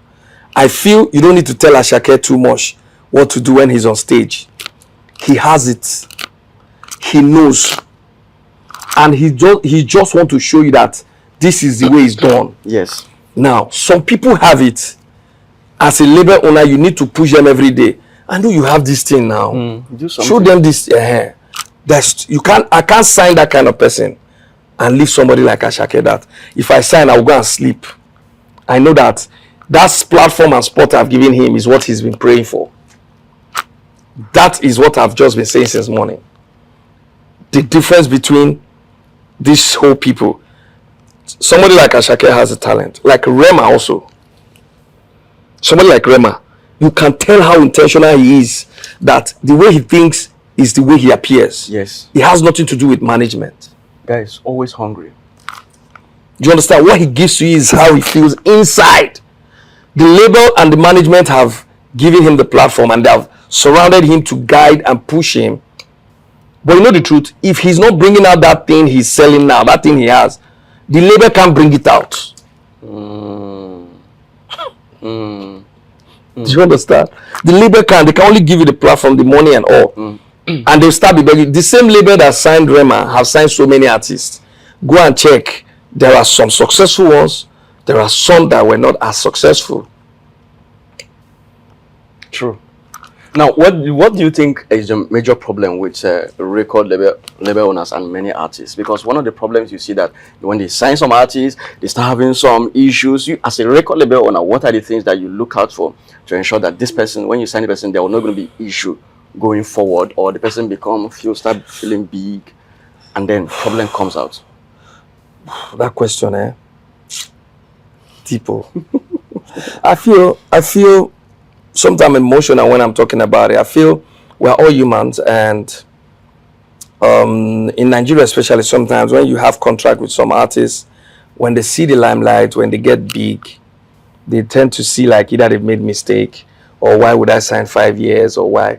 They forget that you've laid down a lot, your connections, your network, your money and all that to give them visibility for them to blow up. They start seeing themselves now like they're the ones helping you. If not be my talent, we are not making money. Yes. You understand? But they forgot that you also lay down your connections for years, your money, which some of them, their family cannot be able to do for them before they get the visibility they have. And when they get that visibility, they want to run. And the hunger of boss, being in their own boss, comes in immediately. The friends they don't have when they were seeking for help, and lawyers they don't have when they came to you, they will have everything that time. And now people will start advising them. And even if they're not evil, what they feed their mind with every day. Imagine when you have your friend now as your manager that was not there when I signed you, and your uncle is now your lawyer. You understand? And they see how much they were making, and you're getting your agreed percentage. At that point, they will start talking to you that you are being selfish or something or stupid, they start saying that the record label is greedy. But they forgot that record label is paying a whole team of people to take care of you. Record label is sorting radios, TVs, and print and all that to promote you. Some record label clothed you and all of that. You understand? They need to make this money back. Yes. So at some point, some of these artists, when they start getting advice from people, they start acting funny. They want to run. They want to leave. And Nigerians, the fans, are always quick to support, take sides. And 90% they support the artist. Yes, because that's the person that I'm speaking from an artist level and a label owner. You understand? So most times they support the artist more. And when the artists see they're supporting them, or it gives them more power to do more, to break out from contract, fight, because they know the sympathy from the people will definitely stand. Yes. You know, so, but I think it's reducing right now, because a lot of record label right now, they don't play with their contracts anymore. For me now, if I'm signing anybody, your mother and father, if they're alive, they will come and witness the signing. Your lawyers, they will come and sign. Your siblings, everybody will sign on. Because tomorrow, yeah, I know what I went through with an artist that has a 5-year contract running, and he was nothing until made him everything with a lot of endorsement in his hands, and woke up one morning because one boy wanted to give him some extra money to come, and he said he wants to dump his contract and go, you know. And the label, the brands that signed him as ambassador were like, hey, we don't know these guys, we signed under you, and we need. So it was a whole lot of drama, you know what I mean? So I just think going forward, everybody needs to be signed. And having said that, some label owners are very greedy. Some of them are very, very greedy. Yes, that's true. I've spoken about myself. I don't think most of the people I've signed, even before they came out, I bought them brand new cars, clothes, took them abroad to give them confidence, you know, exposure. I helped them. Some label will take 20% and give the artist and take 80. How? Brother, how now? That's spiritual wickedness. You understand? It's not fair. Then you want to control their life. Don't go here, don't do this, don't do that. My brother, you are not God. So some label owners to spoiled the label business, because a lot of people jumped into it when Afrobeat was rising. A lot of young boys that made money from some other businesses jumped in trying to form record label. Yes. And they weren't doing it nicely, or well, they don't have passion for it. They just came for the business. And they had a lot of issues with a lot of young artists. And it became a thing in Nigeria, like there were too many breakups with labels and all that. But right now in 2025, 2026, I think a lot of us have had a lot of meetings, and signing any artist right now needs to be done professionally. You know, get legal people involved. Some of the artists, then they don't come with legal. If you give them contract, they don't read it. They don't care, because they just want to be blown. They want to be seen. You understand? And they sign anything you give to them. And when they don't blow now, when their father, mother, sister, lawyer, everybody is advising them, they will now put contracts to say them they trouble. They will come sit there and say, if you come out now, tell them say you don't know what you sign. Do you understand? So those era came and caused a lot of problems. But I think going forward, before anybody should sign any artist, as a record label owner, make sure you sign a proper contract with the person and his legal team and his family. I add the family because those ones are always going to be there for that person. And you too, as an artist, make sure you sign a proper contract. Remember, you're signing 4 or 5 or 6 or 10 years. Be sure of it. Is this what you want? And if you put your pen down, make sure you stand by that. It's very important, because if you don't get your reward today, if you get them tomorrow, if you hurt somebody today, you know, the universe is not sleeping. You might be get hurt tomorrow. So I just feel anybody going forward, everybody needs to be nice to everybody. Some artists say they spam DM many record label owners just to get them to sign them, but they are not noticing them, even though they are very good. Is that the right way to go about it? They've done well. They are spam DM a lot of record label owners, but they are not seeing them. But they are not seeing them. Well, sometimes not like they are not seeing. Sometimes you sell a product you're sure of or you believe in. You know, you don't, because you DM me, I should sign you. Or because you sent me your material, your songs, mean I should sign you. Do you understand? Sometimes there should be a kind of a connectivity between you and I. with your music or your products that will make me confident to sell it. Like we started with this conversation, some of those record labels in the past, some of the people they made superstar, not because they were the greatest, it's just because they liked them, they believed in what they had, and they worked with them. So I need to connect with your music and you before I can be able to spend my money. That's one. Secondly, the amount of money to promote music right now has never happened in the history of music. Yeah, if you were spending 100 million naira to promote music 5 years ago, in 2025 you need like $1 billion. Why does it take that much in this era of social media? Because before there was no social media. That's when you can see decades ago, when you guys started earlier, before you can get yourself out there for people to get to notice you, you know what you need to do. Go to marketers, bribe these, pass through this, just to get your sound into on the airway for people to see. So I guess it's more difficult then. So why would it be taking this much amount of money now that is social media? Come to TikTok, come to Instagram, post it everywhere, or pay Mark Zuckerberg money to promote it, or things like that. So why would it be that expensive this time around?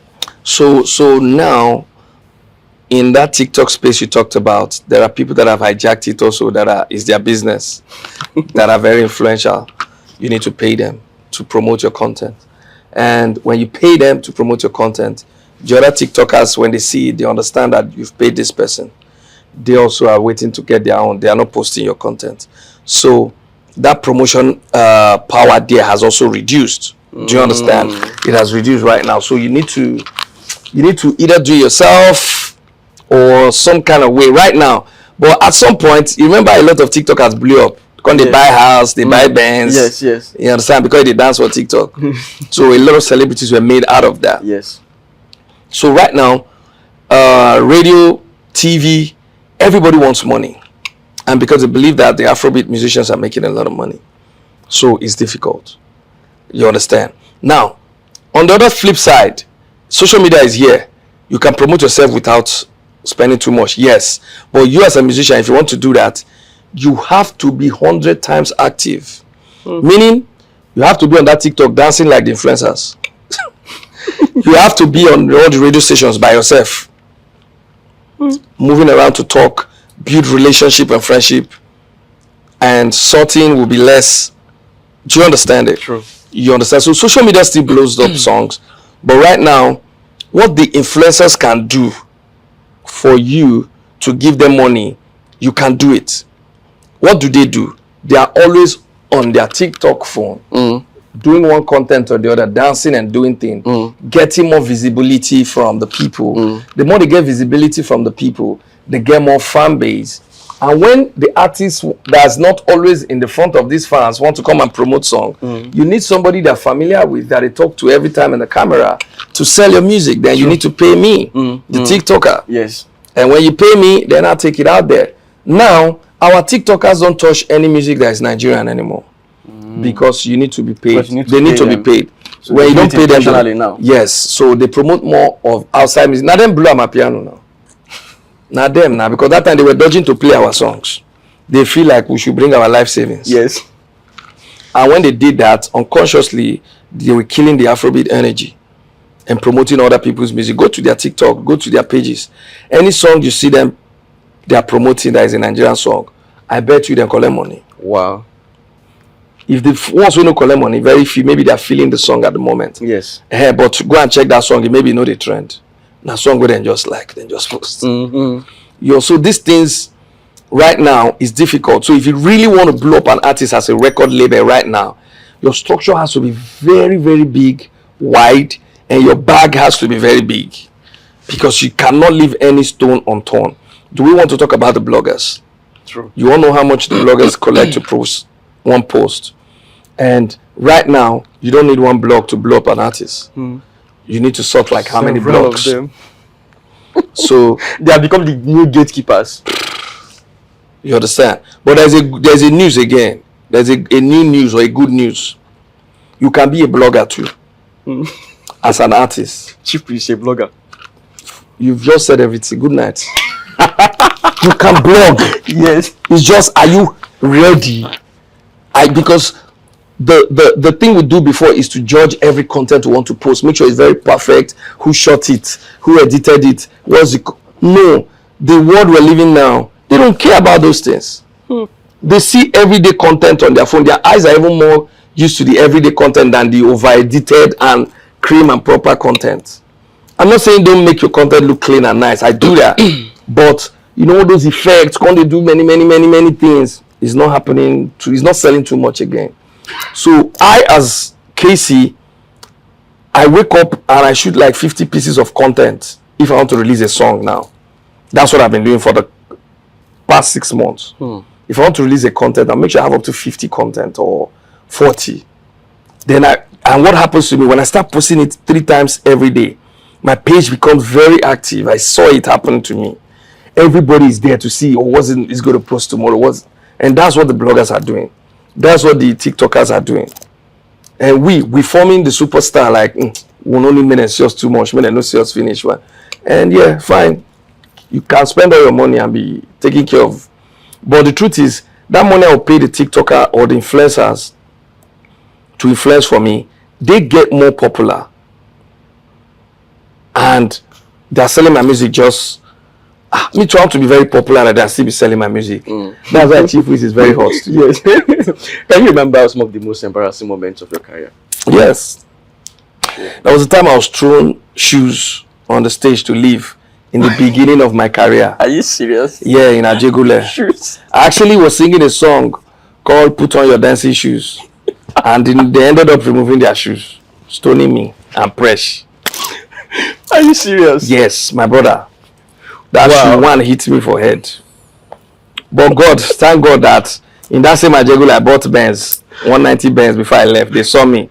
They were hailing me. The same people who throw me shoe. You understand? So imagine I gave up there. I could imagine it. So it was embarrassing, but those days gave birth to me, to the KCee you're seeing now, because I'm saying it with laughter, and I can remember the feeling. I was wearing overall white. Presh was wearing a blue overall. I would never forget. We say, come everybody now, put on your dancing shoes. Now so many they remove shoes. Get out. Idiot, which kind of moment song we need? You understand? And with the dodge our head, they come off on stage. Promoter they call collect mic, me we don't go spoil show. But fast forward to now, yes, we'll get millions in our account before we leave our house. True. They can't stone shoe against you. Yes, now millions will they collect now, and they stone millions. So whatever you're facing now, my brother, use it as a stepping stone. Learn from me. Don't give up. Apart from that one, which other one? Another one would be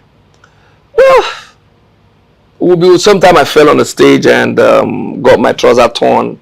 You know, it was embarrassing. 2013 when Limpopo was like, I wore this corporate suit and I was just trying to, jump a little bit. Boom, I fell, one leg inside the pool, and my trouser was torn all the way to the back. I had to remove the jacket and tie myself and continue my performance.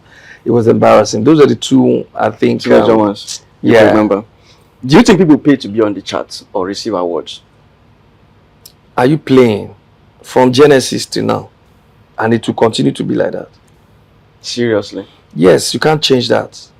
Whether they like it or yes, I'm saying it with all boldness. So that means literally, like, some people pay to receive like this award. I like what you say some people. I don't want to call any name of award. I will leave it at that. But I'm being honest to you, and I don't care if anybody gives me an award or not tomorrow, because I'm one of those artists that doesn't believe in award. I believe in reward. Because award is different from reward. True. Award can be orchestrated. The people on that panel can decide to give whoever they want, even if you don't pay for it. Seriously? Yes. So I'm not saying everybody pays for award. No. What I'm saying is, yes, some people pay for award. Some people, their favorites are on that panel. And when they are deciding, they decide who they want to give. Does not mean they are better than the other person. Okay. It's just a moment. Enjoy it while they are giving it to you. But don't let it get to your head. Because that award is a ceremony that happens in one night. Yes. The rewards, they hit for bank. Person that has more award can be at home. Person where they collect reward, they road. True. True. Yeah. They travel every day. And 10 years later, the one with award, the award don't rust for a chef in the village. The ones with reward are living internationally. If that makes any sense. So for me, awards are just moments to celebrate and celebrate and reward the industry. It's just like a ceremonial night. If you win, celebrate. If you don't, but what I want you to know with facts, most people get award because they are just chosen by the panel, not because they are better than the other people. Some get awards because somebody has paid for them. They might not even know. Some people pay it for themselves. Some of us, and I'm saying it to this camera, I don't care about awards. If you see me in any award, I'm excited going because it's my industry. We respect the industry, we respect the rules, we respect everything about the industry, and that's why the industry is still favoring us. So I don't judge the industry, but I can't sit here after 26 years of my career and lie to the younger ones looking at me. You know, do not put your hope in awards. I promise you, you're going to hurt yourself.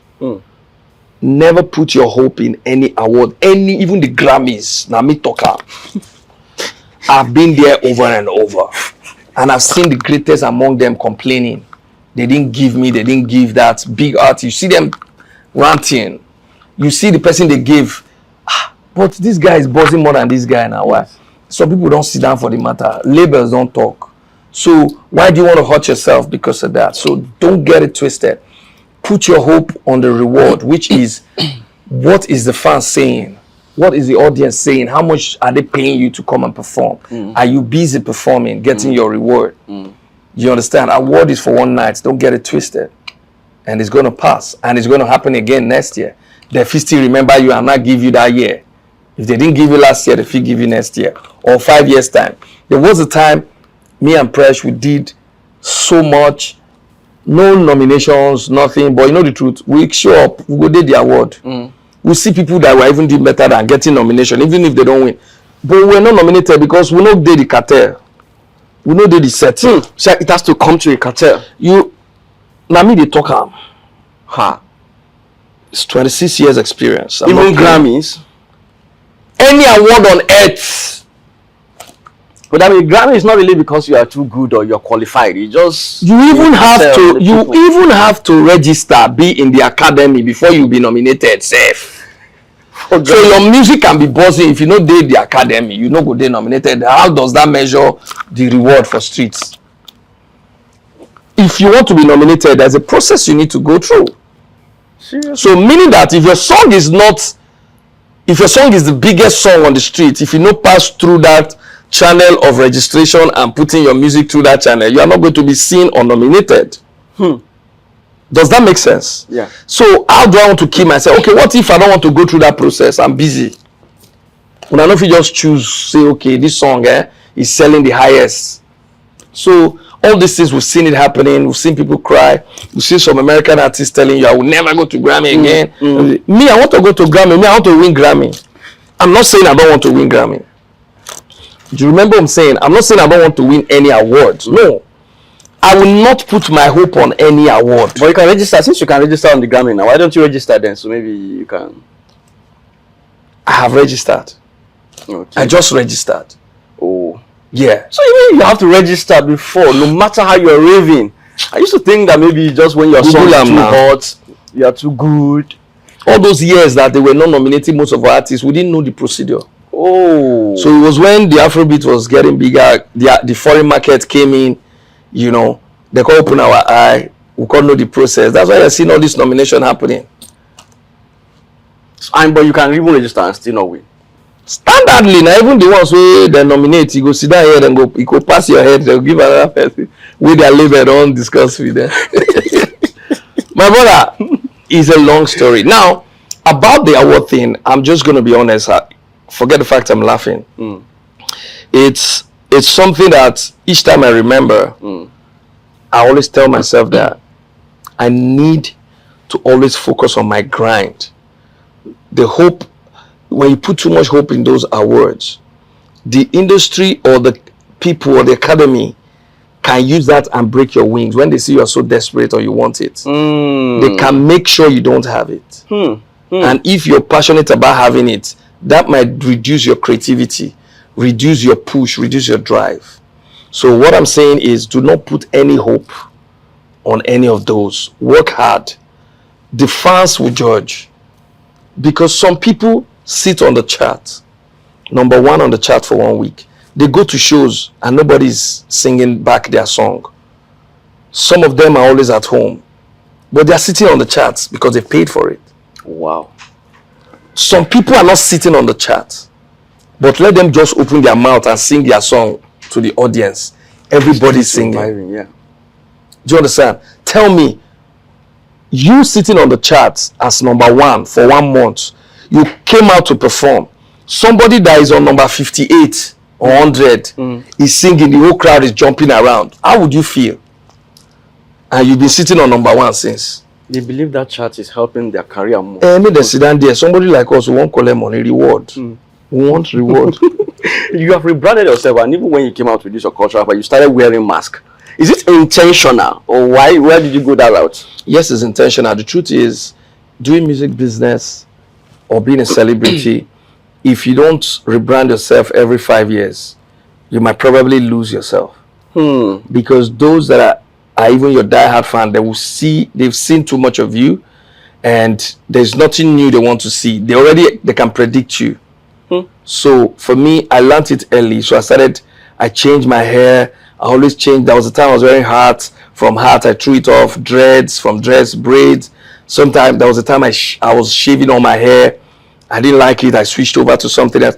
The ability to always revolving and changing something makes even your old fans and the new ones stay tuned, because there's always something new to see about you. But when they just see that this is you for the last 10 years, I'm on the next 15 years now, you know. Seriously? Yeah, because I think it differently, because I've seen some artists that they remain the same for decades and they become more like the rave for people. You see someone like Chiefpriest with Bululu, clear head for like 10 years, and before you know it, even people are looking towards him. And you see most people go to trap and say, "Back me like Chiefpriest." You see Wizkid with the way it looks, and it has been like that for him for ages. Don't you think when you remain authentic and with a singular brand, people use it to represent you? When you knew Wizkid, does he have tattoos? No. That was his starting point. Yes, tattoos can't they come. Tattoos they spice up. The fact Mr. A shaves his hair does not mean he really likes it. It may be in a condition make can shave the hair. It may be if he wear dreads, he no go fit down. Okay. Maybe if he braids the hair, he no go fit down.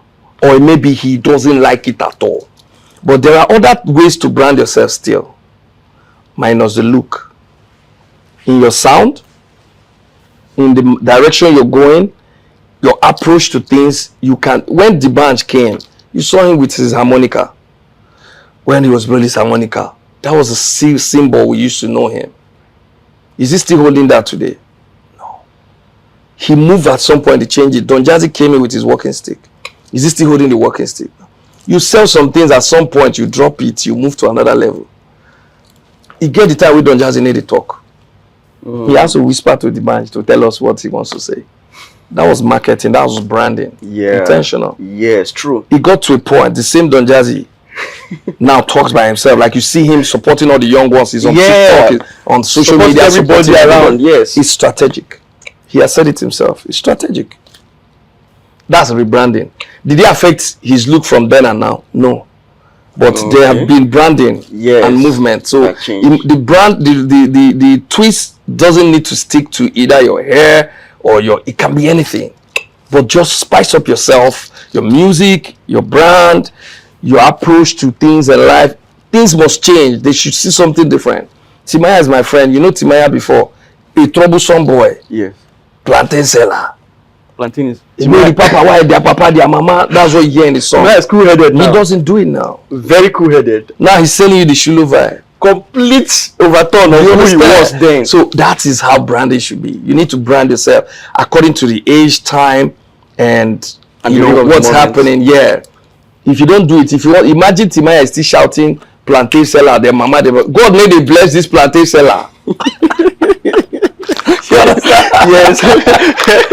Imagine he coming to tell you, say, hey, I want fire. Yes, No, now, but by no reach, you know they go 2 decades now. You see, they say, God bless me. Yeah, but now God has blessed him. You can't expect him to be saying what he was saying Then. when he was struggling to be recognized. True. You know, that's common sense. So I just think every celebrity needs to rebrand at every point. It's just like what Rema did also. The Rema we knew before, as he blew up now trying to sell some image to us, creativity and act. Some people know they understand that. You understand? Some people they talk with him, they move international. Go bring him back now. You can't hold him. He's selling something. He's rebranding. Some people could handle it and understand it. Some people no fit understand that. So each time you are rebranding, you're either going to lose some people that will still join you later or never join you again. Or because for me now, I know a lot of people that were like, I hate that guy. They've never met me before, but they just hate me for what I don't know. Assumption. And when I don't finish that gospel song, I don't like this guy, but after that gospel song, the way I love this KCee. Now you talk yesterday, now you talk today, I still don't care. Does it make sense? Now you know. But me, I'm rebranding, I'm moving. I don't want to be stagnant. So the era of the Max was when I did Ojapiano. I felt like it's a new sound. I needed to catch the Gen Z people, the young people. This is my thoughts in my head. I was like, how? And I also I don't want them to see me like that old artist. So I wore the Max all through the music video. Go and watch it. My face didn't show. Nobody in the music video showed face. It was intentional. And that era, I was just wearing Max even when I'm on stage. So when I pull up on the stage, everybody see me with Max, and the next thing in between my performance, I remove it, they scream. It was not part of my craft. Then I started carrying the masquerades with me. They will cover their face, When we pull up like this, you see it's sweet. Everybody's owning their camera, they want to video. It's branding. You understand? So if you stay and you don't think of how to rebrand yourself, your customers, imagine me as a promoter, I called you for a show yesterday. You came, only you on stage, and you perform, and everybody was screaming. Next year again, I'm doing show, I call you, only you waka come that stage, say, I'm on the 3rd year, and only you, I know call you.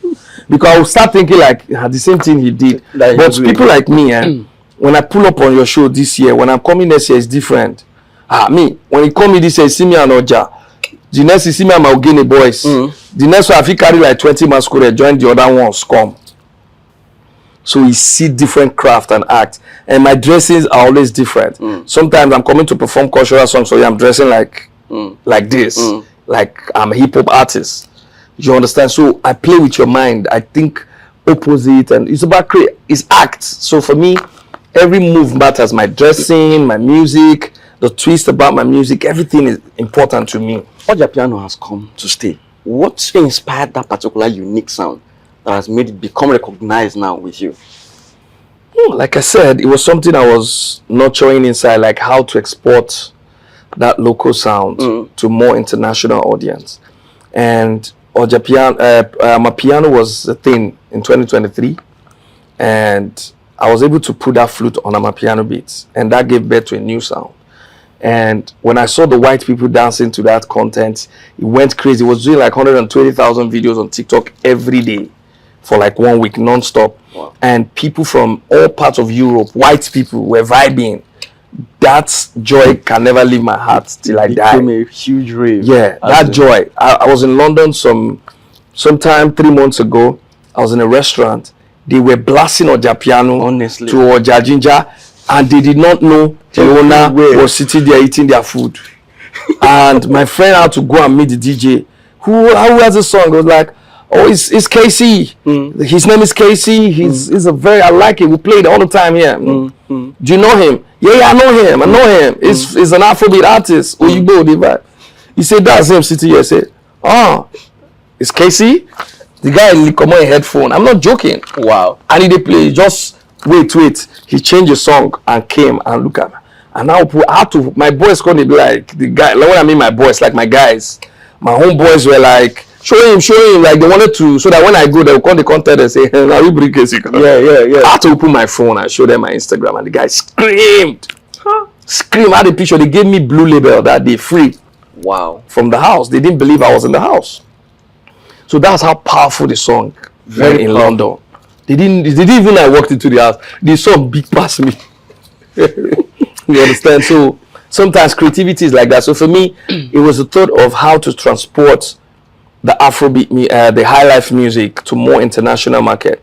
And I'm not giving up soon. Like I said, I'm still doing a lot to see how to merge more pop and Afro Highlife sound, make it more new and sweet, so that the young ones can vibe with it and the older ones can still vibe with it. If you hear my Big Fish, every day we dey love it. Yes. You know, the verses I was doing there was in English. I just want flex and chill, party every day like na holiday, pop champagne and blah blah. Before I come back to the man, if it's intentional arrangement. Blending. That's a huge vibe. So yeah, it's a vibe. So the young people are enjoying that whole Igbo energy, and they're hearing you singing it in English. Oh man, they love it. And you're talking about Big Fish, money every day. They love it. They love it. I was in America almost every month doing children end of the year party, doing this for kids. They love it. True. Even their parents' party, graduation party. I was living in America in 2023. I was in America. 2024, I did stay like 5 months. Traveling, doing private shows, you know. So that's the power of the mix of that urban sound and that culture. What makes it somewhat unique? That makes that very unique. As well, those your cultural ones, that people can even sing it in church. They are vibing with it. That you'll be wondering, wait, are you trying to? Is it gospel or is actually secular? Yeah. So that you know, the gospel one is one you're talking about. The gospel one self. We go for church sometimes. Now I don't go perform for church. How many churches sing the gospel in church? Yes, I have videos and pictures I can send to you. Wow. Yeah. Did they say this is secular artist? That's the way we think. Sometimes we keep to judge. We like to judge people. So some of the people that are real, you know, I'll call them men of God. They don't judge. You call them men of God? Or people will say they are men of the world? Well, I don't know. I don't know what I'll call them, but I just want to say that some people don't judge. Some people love to judge. A lot of people love to judge. Some people don't judge. Sometimes that matter go long. If I enter, I might leave them. I just leave them there. Some people like to judge. Who are your top favorite artists currently? Everybody. Everybody stop. Everybody. You know, you spoke about Rema a lot, and I believe that Rema is doing so much for himself at the moment. He is. I got so much love for him, and I love what he's doing, and I believe in what he's doing. I know he's still going to take our flag to more greater heights. He has done a lot already. Even if he retires right now, I think he has crafted his name already, and to be among the big three. For me, I don't care about position.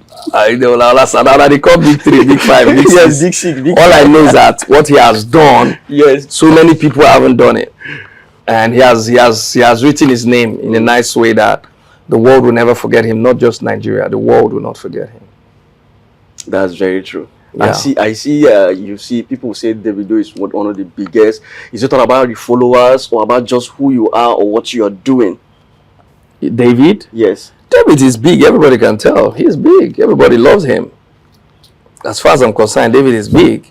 He's one of the biggest sensations in Afrobeat and Africa. You can't write that off anytime, any day. Now, what are some of the most misconceptions that people have about your rise or your success that you think are completely false? They say a lot, and I'm used to it, and I don't care. First of all, before I answer the question, I don't care. And you know, some people, when they see me most times, they feel like, okay, my brother does everything for me. Yes. You know what I mean? And they always want to use it to either make me feel bad or make you feel less. Yes, but I'm so excited because some of them, their brother died. So they're jealous. Some of them, I see, they don't get love between their brother. But for me, when people say that, they try to discredit me. Yes. Yeah, but I always ask one question. All the shows where I don't do all these years, people say they need to pay me. So I'll tell you something. Sometime this year, I bought like 3 cars same time. And my brother has the same kind of car. In fact, I even bought before him that particular car. And they took one of the car and drove my daughter to school. One of her classmates told her, her schoolmate told her, they've carried your uncle's car and brought you to school. Seriously? Wow. So my daughter came back and told me, say, this car that we were all on the phone shopping for, because they were the ones that chose the car. They're like, we were the ones that chose this car. We bought that. We were here waiting for this car to come in. It took how many months before it came in? They say, Daddy, sorry, I know what you are going through sometimes. Because they are grown now, they understand. Yes. So my daughter was like, sorry, I can see what you are going through online because they see all these things. So imagine those kind of things. So sometimes when some people say those kind of things, they're trying to make you either have problems and fight. But the kind of mind I have and the kind of love me and my brother have built, if you like, in fact, yes, now my brother didn't even feed me, sir.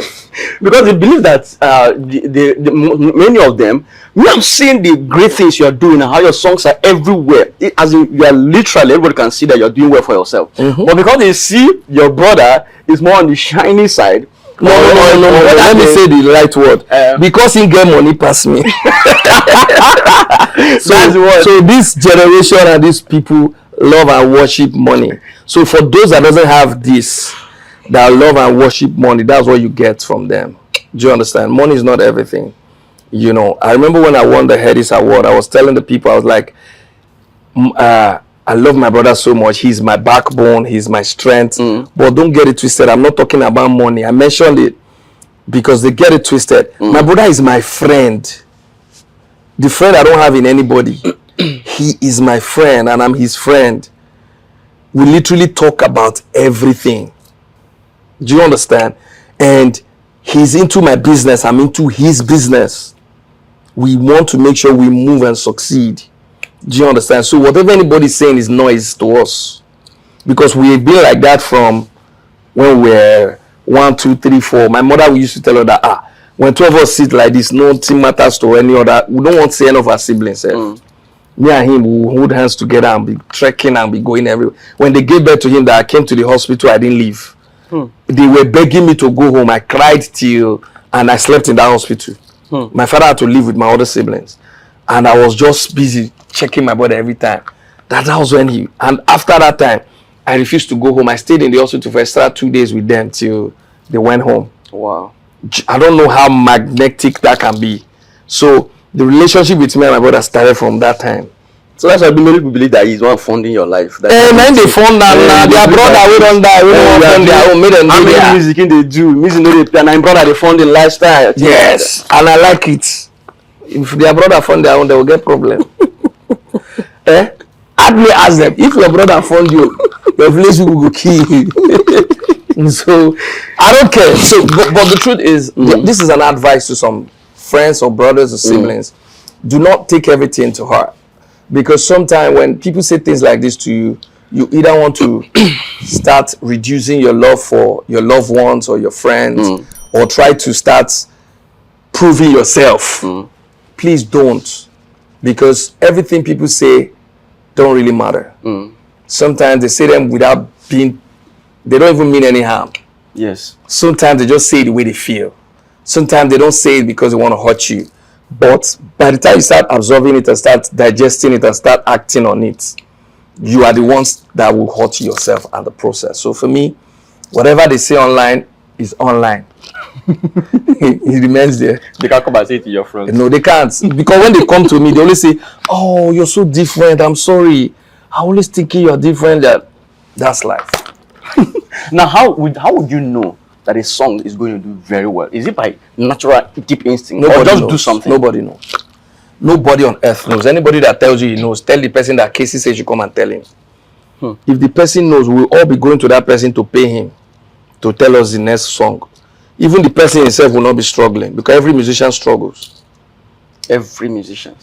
Michael Jackson struggled to get a hit song. Not when I mean struggle, like everybody work every day to hoping that this next song will be the next hit song. That's what I mean by struggle. Every musician, even the one that didn't blow up, to them, he blew for studio when they record them. They are excited putting it together and presenting it to the world, right? So the world and the universe decide what's the next song or what's the big song. I can't tell you. We can only know a nice song, but most of the nice song we knew, we believed in, we invested so much money, did not blow as much as some of the one we never believed in. Go and ask many musicians. Some of them didn't know that so song was going to do this good. Well. Yeah, but some people know great music. So when you hear a good mix, a good arranged song, well put together, you will know. I know that. So every great musician will understand, oh, this is a nice piece of music. That's different from knowing a great song, a hit song. Now, there are some songs that are timeless songs. They don't need to be a hit song. They are evergreen song. If you hear it from the message to the arrangement to the delivery, you know that this song will outlive this person. Frankly, that's your cultural song. It's an evergreen Those song. kind of song. Yes. Those kind of song, they need a struggle record them. It came just like this, boom, boom, and it just recorded and it just went. The day I released the song, nothing like that has ever happened to me in my whole career. Like, how can you release a song on a Sunday? Who released a song on a Sunday? Now, the first video I saw when I released the song 1 hour later was a tag from Japan. Somebody already playing it, making a video like, this is it. And we're coming out of COVID. People were looking up to God. And we are dropping that kind of cultural song, gospel, nobody has done with Ogene, raw Ogene sound. I'm telling you, nobody has done it. So he hit everybody like this. Non-Igbos, AY the comedian, they were at the beach or something.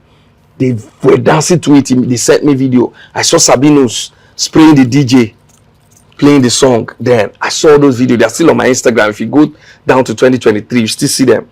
Same day. So that's greatness. True. But I mean, you don't know that this song is. You don't know. You just do your thing. And I did the song like 5 months or 6 months. It was lying on my phone. Seriously? So I released it at the right time. If I had released it before then, maybe it wouldn't have gone that big. But it would still be timeless because it's a timeless song. Yes. But the greatness about it was we're coming out of COVID, of lockdown. I was releasing it in December 5th. So it was like, oh, thank God we not die for this COVID kind of energy.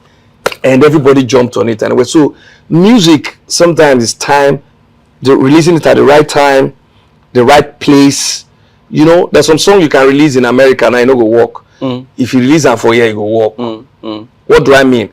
Some artists can release their song in America. Great song, we not hear them. Maybe now the Afrobeat energy would have been the thing to sell that song. But you don't go release them for America now when they don't want to Ghana. You know go work. But you can bring that same song and promote it here to work. True. You know, so music is something you can't predict. But we all know great music. But who knows the hit song? Nobody knows. If anybody knows the hit song, I think they will be lining up the way some people line to see pastors. So it's not, that means it's not even about the artist, because some people believe that once you are big, whatever you release. I remember sometimes somebody used to say that someone like Michael Jackson, even if he likes, let him go to the studio and just do that the world. At that time, they were not buying his song, they were buying Michael Jackson. There's a difference between buying a brand and buying his music. There are so many artists today that they are still listening to them because of the brand. Some of them have sang a lot of rubbish. This is deep. Yes, it's reality that I'm not afraid to say to anybody. I'm old enough to say the truth and how I feel. True. There are some great artists now that me and you are screaming and clam. They've sang a lot of nonsense. And some people cannot even tell them that this is nonsense. They respect them. You understand? But when they see the reaction, they don't say, this one no work. Michael Jackson had those moments. Plenty. But there is a moment that, this is Michael Jackson, or this is this artist. When you release that music, you yourself know that that's not the great song. But now my image, they carry this song. Those moments there now. We know. So maybe we know the heights. And again, in this our industry, some artists have all the fans supporting them. And let me put it this way. Say 5 artists are sharing between 100 fans, 5 artists are sharing 70. And the other artists are sharing 30. Does it make sense? True. So now those 5 artists, anything they drop at any time, yes, whether na rubbish, it go move past Waiting the other artists they go drop. When did they drop their own self? Don't bring your own. The other side they call and many more. When they write for you go say and many more. Those artists dey for the other side, there are many more. Plenty where they share the other few fans. So those fans, waiting that they do the other artists now. As your song they hot, now then they vibe with you. If you don't drop hit song, they don't leave you follow the next person. But the other 5 artists or 3 or 2 artists, their fans know they move. It day with them. You understand? But that day with them also get time expiration. True. Date day inside. Yes. Because if you need to work to service it, if you don't, they self go they leave you small. Some percentage go they leave you. Seriously? Yeah, that's how the business works. So if Michael Jackson was still alive, do you think people would have left him? see, a legend is a legend. Greatness is greatness. Michael Jackson was great. See, today when they're mentioning the greats, even though he has been dead over 10 years, That's what I'm saying. still mention him. You must mention him. Like now, the level Beyonce is now, she's still alive. Do you see anybody measuring close? The respect for her is still there. You can't touch, even if she leaves this earth now, that respect will be there. That is what we're talking. That's greatness. They've done all she needs to do, she has done it. She's just enjoying her life like this. And the respect we all have for her will never go down. As long as she keeps carrying herself the way she's carrying herself. That's an example. So that kind of greatness, money don't buy it. Is work you have done so far. It will outlive you. What Bob Marley did is outliving him already. Yes. You understand?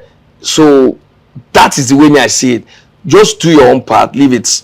This fan base, this fame we're talking about, some people's star shines brighter than some people's own. You understand? But don't look down on the ones that their own is shining small because it's not easy for them to. What do you think about sampling?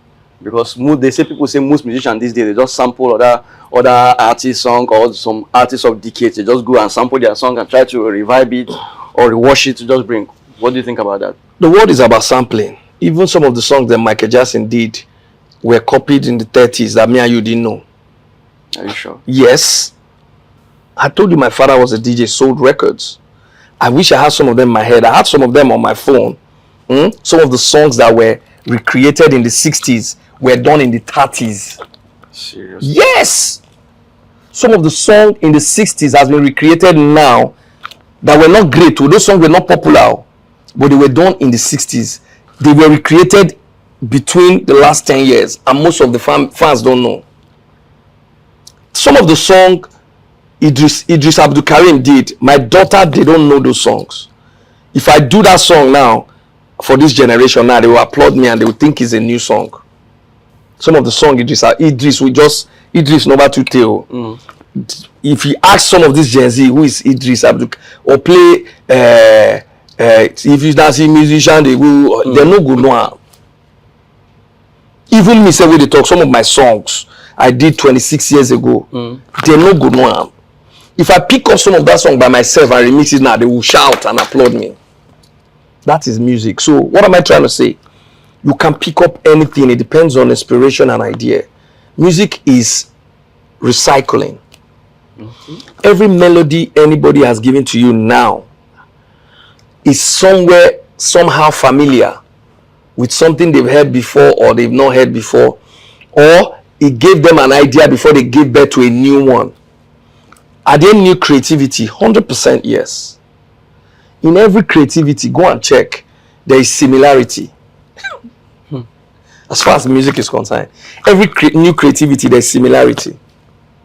So I don't think anybody wants to sit down and blame. In fact, I think I encourage recreating music because the music we do now are not really great. This generation are not deep with lyrics. The older musicians were deep with lyrics. They don't even have beats. They just have their strings and one person drum. They play live. They tell you reality, tell you proverbs, tell you things that will shape in your life and your mind, and they are happy. It doesn't happen now. One person can on the mic now talk one thing 32 times. You don't blow. I don't want to use some song give example. It's for you that now. It's the time. Then no microwave. Now microwave. So the time they change. You understand? So when I started music, there was no GSM, no mobile phone. When I started music, no laptop. Before you can get to hear an artist, no laptop. We go to record inside what they call ADAT, like a cassette, very small. ADAT, that used to be expensive. So if it's rolling like this recording, if you make mistake, that ADAT don't wipe. You don't record it. I know if you clean up. So we rehearse months before we go to studio. Our backup singer, everybody, yes, as with the open mat, now waiting you open, now so it could be. It's like photography then, when people were using analog that period. Yes. Whatever you shoot, it's recorded in the film. That's all. If not, you buy another film. If not, you buy another film. And how much do you have to buy? Do you understand? Those era has passed. The era where we are now is a fast era. Do you understand? So the music we're doing now is still working. It's not like it's not working. It's working, but I will only say I prefer the deep lyrics the older musicians gave us. I sold those music, so I know what I'm saying. I think I enjoyed it because music had a lot of meaning. Even the fella we're talking about then, go and listen to fella. If fella opened the microphone like he's talking about reality, he's talking on melody. He's sometimes he's on the mic, he's not coming to sing, he's coming to tell you something. Yes. But he's saying them on melody. That's strong and deep. You understand? He knows that it's coming to make sense to you. So when you're listening to it, you're going home with something at the end of the day. You understand? But these days, we are vibing with the vibe. When we started music, we need to write our lyrics from the home and the book. Rehearse it, so when they're on the mic, we sing. Now, me recording in that era and recording now, what used to drive us then was lyrics and composure. Now, the beat drives us. The producer need to play the beat. And then we vibe. Just have anything we vibe at that moment. Now with the music. That's how we record now. Wow. I'm being honest to you, right? So you can't judge the time. The times are different. Time they change. Facebook no did that time. If I get it correctly, you mean that the sounds of this era are poor compared to sounds like 10, 20 years ago? Sound-wise, production-wise, this era is better. I'm talking about the content of that era was better than this era. The content-wise of the music. But if you talk about sound, production, everything, like now, see me now, see my studio now. I'm rehearsing here, see where I'm recording.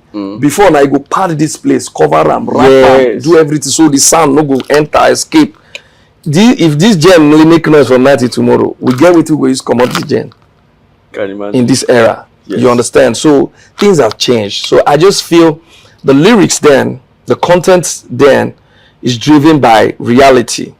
Now is vibe that is driving us. Vibe, what want to make people vibe and move. That's it. But it's not bad. I'm not saying it's bad, but we are all working with the time. So you're saying it's good then to sample people's songs and all of that? I repeat, sampling has been there for ages and it will continue to be there. Why can't one be original?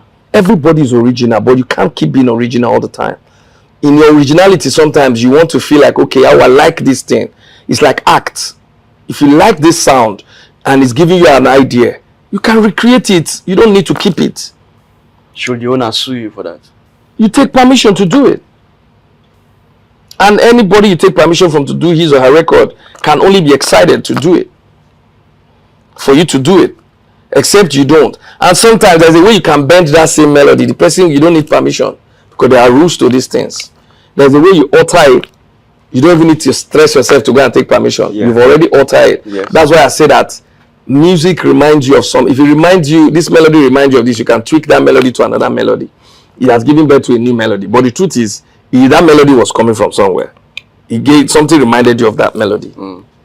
Do you understand? So it's just a whole wide thing that we can keep talking about it tomorrow. Okay, now I want to begin to wind down. I'm looking at, earlier on you mentioned the fact that one of the reasons that you see some artists, they just go, and they go down and they lose their money is maybe lack of proper management, investment, and things like that. What are some of the top things that you think any artist should be looking forward to when it comes to managing their finances to ensure they continually remain relevant and also keep, like you mentioned, and JJ Okocha, still living large, despite having dropped his boot from many years ago? Yeah. Well, I think it's very important that every celebrity, remember that you're not going to stay vibrant and relevant forever. There's always going to be a low moment, and there's also going to be a moment where you just have to stay back and watch. And whatever you sow at that point is what you're going to use to stay back and watch. So you need, now that you're vibrant, to start investing, putting money into some other businesses. From the music angle, I would say, if you don't save and invest as far as you're a musician, my dear, the rainy days go tough. It go wicked, because the money that comes from music comes like this. It comes heavy, and we also spend heavy. Heavy, yes. You know, you wake up one morning, you want to buy a jewelry of $100 and something $1,000. Yes. You want to buy a wristwatch of 100K. You know, because as you're buying that wristwatch and doing that thing, as you're dropping, they are calling you for another show. Exactly. Money is coming. Waiting DJ. Nothing. But rainy days they come. I've experienced those days. Yes. Where you need to look at 30K go senior you. I've experienced it. Where I have beautiful cars parking in my garage, no money to fuel account. And if you've experienced this kind of time, and God blesses you again like He blesses me, I'm saying this because I'm privileged. So people never had a second chance. You know me, I had a first chance, second, and the third one. I'm telling you the truth. Like, I had a moment where I went down, came back again, went down again, came back. I said I would never go down again. So that means it happened twice. Yes. So even after Limpopo. Yes. You went down. Yes. Spent so much money because we're balling, buying cars. I was buying cars for everybody around me. They buy car anyhow. They do things because I have good hearts. And no cry near me. I go give you everything. Say problem there, I'll solve them.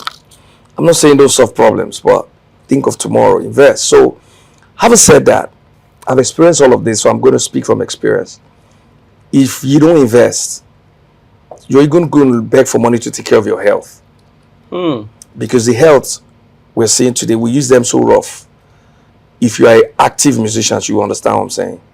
If you're an active footballer, you understand that you're using your health to make money. And when you're getting old, some of those things is either going to tell on you.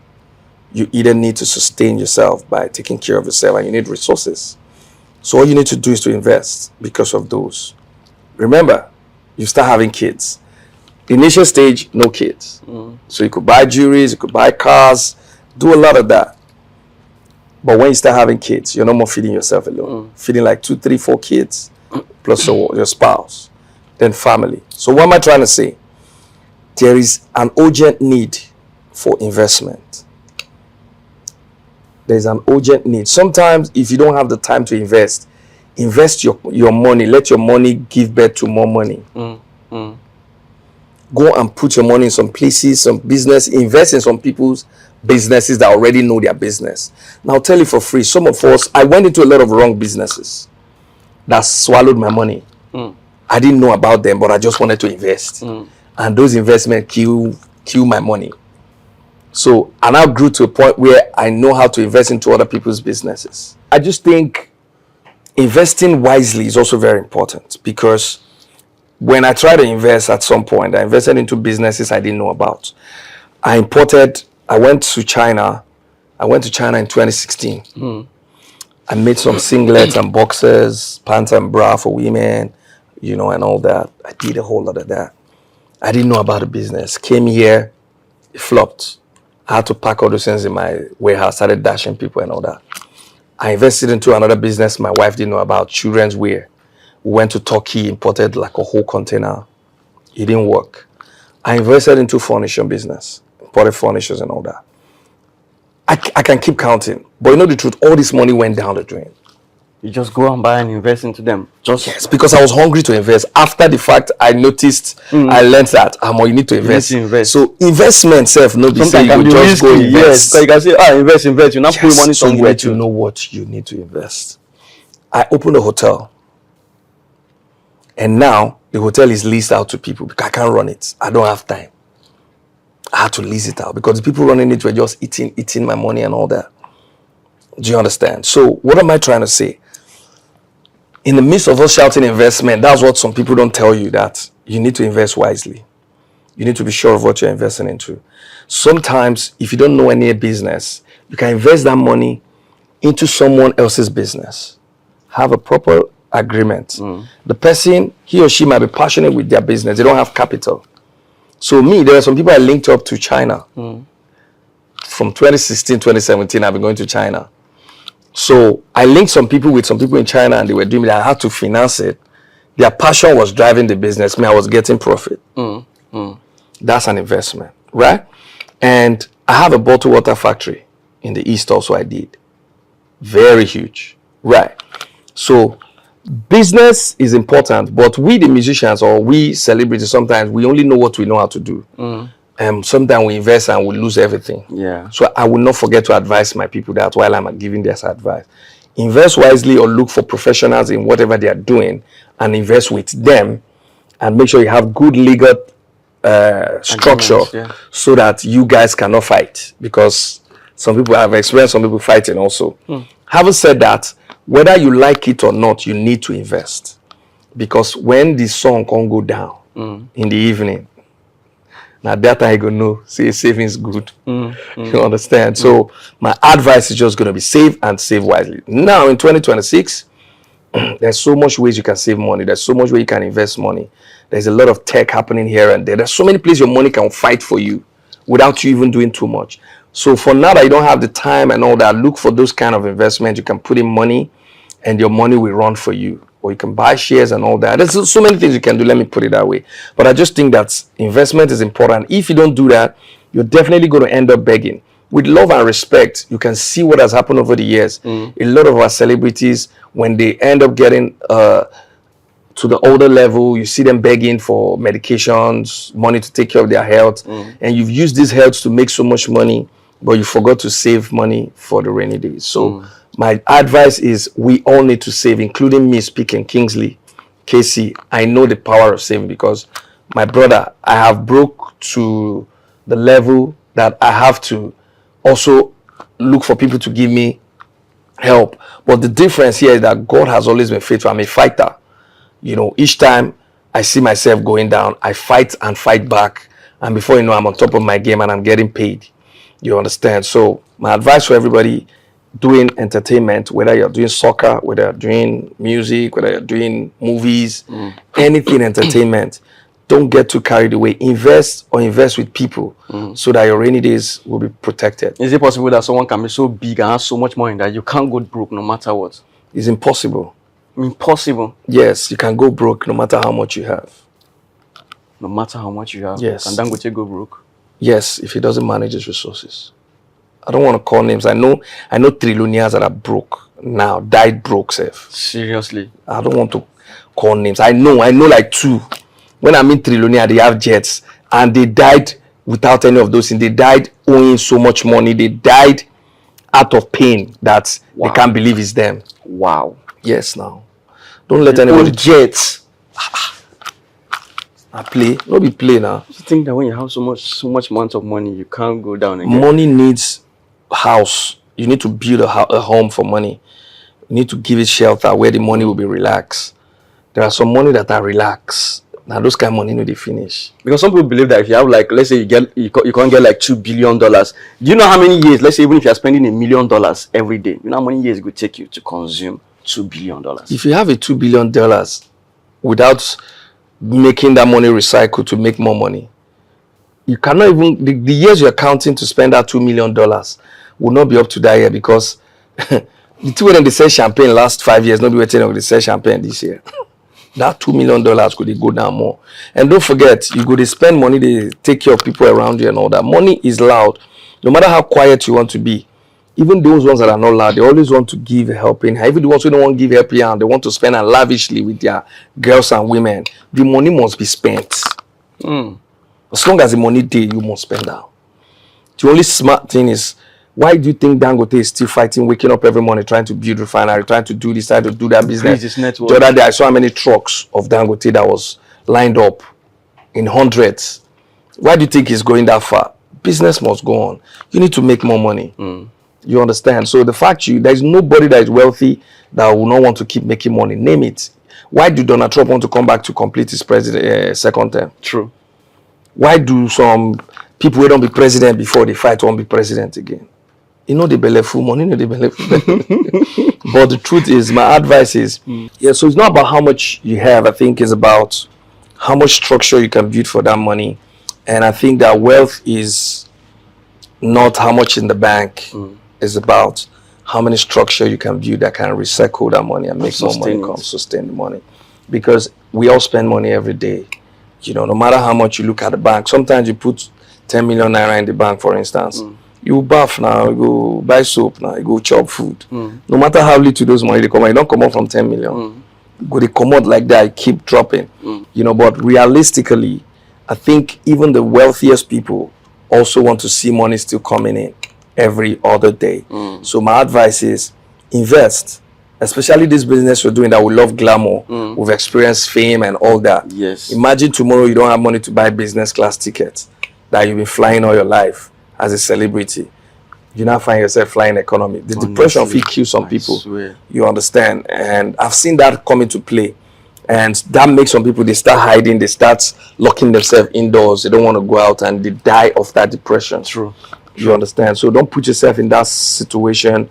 Don't put yourself in that category of sport. Work hard. Don't be ashamed of anything. You know, be active, be positive. And to wrap it up for me on this aspect, do not judge yourself with anybody. Because Mr. A's wealth or blessing can be different from your own. Are you comfortable? Are you happy is what you should ask yourself. For me, I'm very comfortable. I don't care how much anybody has. I don't respect money. I love to make money. But I don't respect how much anybody has because your money means nothing to me. You know, what's important to me is the respect you give to me as a human. That's what's important to me. The respect you give me, I give to you. But how much you have is your business. Your father can be this, your mother can be that. Good for you. My father is late. You understand? You respect me, I respect you. What am I trying to say? Let us just know that whatever we have given is a gift and is a blessing. We only need to multiply it and sustain it to make sure we don't go broke and hungry. Period. But when you fail to do that, nobody will help you. You must beg. Do you even think our youth are hardworking enough? Yes, they are. But why are many of them poor? If you think they are the atmosphere, the system, the place they find themselves makes them look like they don't working hard. We have the best youth I can ever imagine in the world. Seriously? Yes, I've been around the world, trust me. We have the greatest talent in Africa, in Nigeria. The greatest talent in the world, they are in Nigeria. The best doctors in America, most of them are from Nigeria, Canada, UK. I have seen, I'm not telling you them, say, quote me. Why are we then losing it? Our system. Leadership. Our system, yes, our system break us down before you know it. Imagine the zeal you have going to school. The other man, the zeal you have going to school, acquire those knowledge. No system to run that knowledge. Nothing. The system is not supporting you to do what you. How can the system support you? You are where you are today by yourself. So why can't somebody achieve the same thing? What do the a lot of system people have achieved the same thing I've achieved through, even greater than I have achieved. Right? But this system, the way the system works, we have millions of people in this country, right? All of us cannot sing. True. Some people have gone to study agriculture. Some people have studied medicine. You study medicine and you come and there's no hospital to work in, no facilities to experience, to practice what you study. How do you want to do it? Do you understand? What I'm doing now, I didn't study it. So I can't even quantify this to what I'm talking about. I didn't study what I'm doing. It's a gift. It's different from, millions of Nigerian youth went to school. You forced us to go to school. From when we were raised, you have to go to school. Yes, we have gone to school. Get a degree, we got it. Okay, make we work now, no work. So the system has failed us without apology. You create job for yourself. A lot of people, that's why Nigeria is striving, because a lot of people have created jobs for themselves. A lot of people are doing entrepreneurship today because they have to do it. Some of the TikTokers you're seeing today or people dancing on social media are doctors. Did they study dancing in school? True. They have to force themselves to do that because they have to eat. You have to respect that hustle. We are doing so much. I respect Nigerian youths. They are great. Their resilience is top notch. And they say we are the poorest in the world. We are the richest self if you live. Look, the resources we have, we have not milked it 1/4. Everybody is chasing government money, oil, and all that. There's so much. Do you know how much Nigeria is rich with cocoa? With coffee? If you know how many natural resources we have, nobody's paying attention. The community, like, is deep if you want to go into it. Even Abuja, I was driving into Abuja some days ago. I saw that Abuja rock. That rock in Abuja, I was like, damn. Do you know that a beautiful 5-star hotel can be sitting on top of this place or somewhere around here?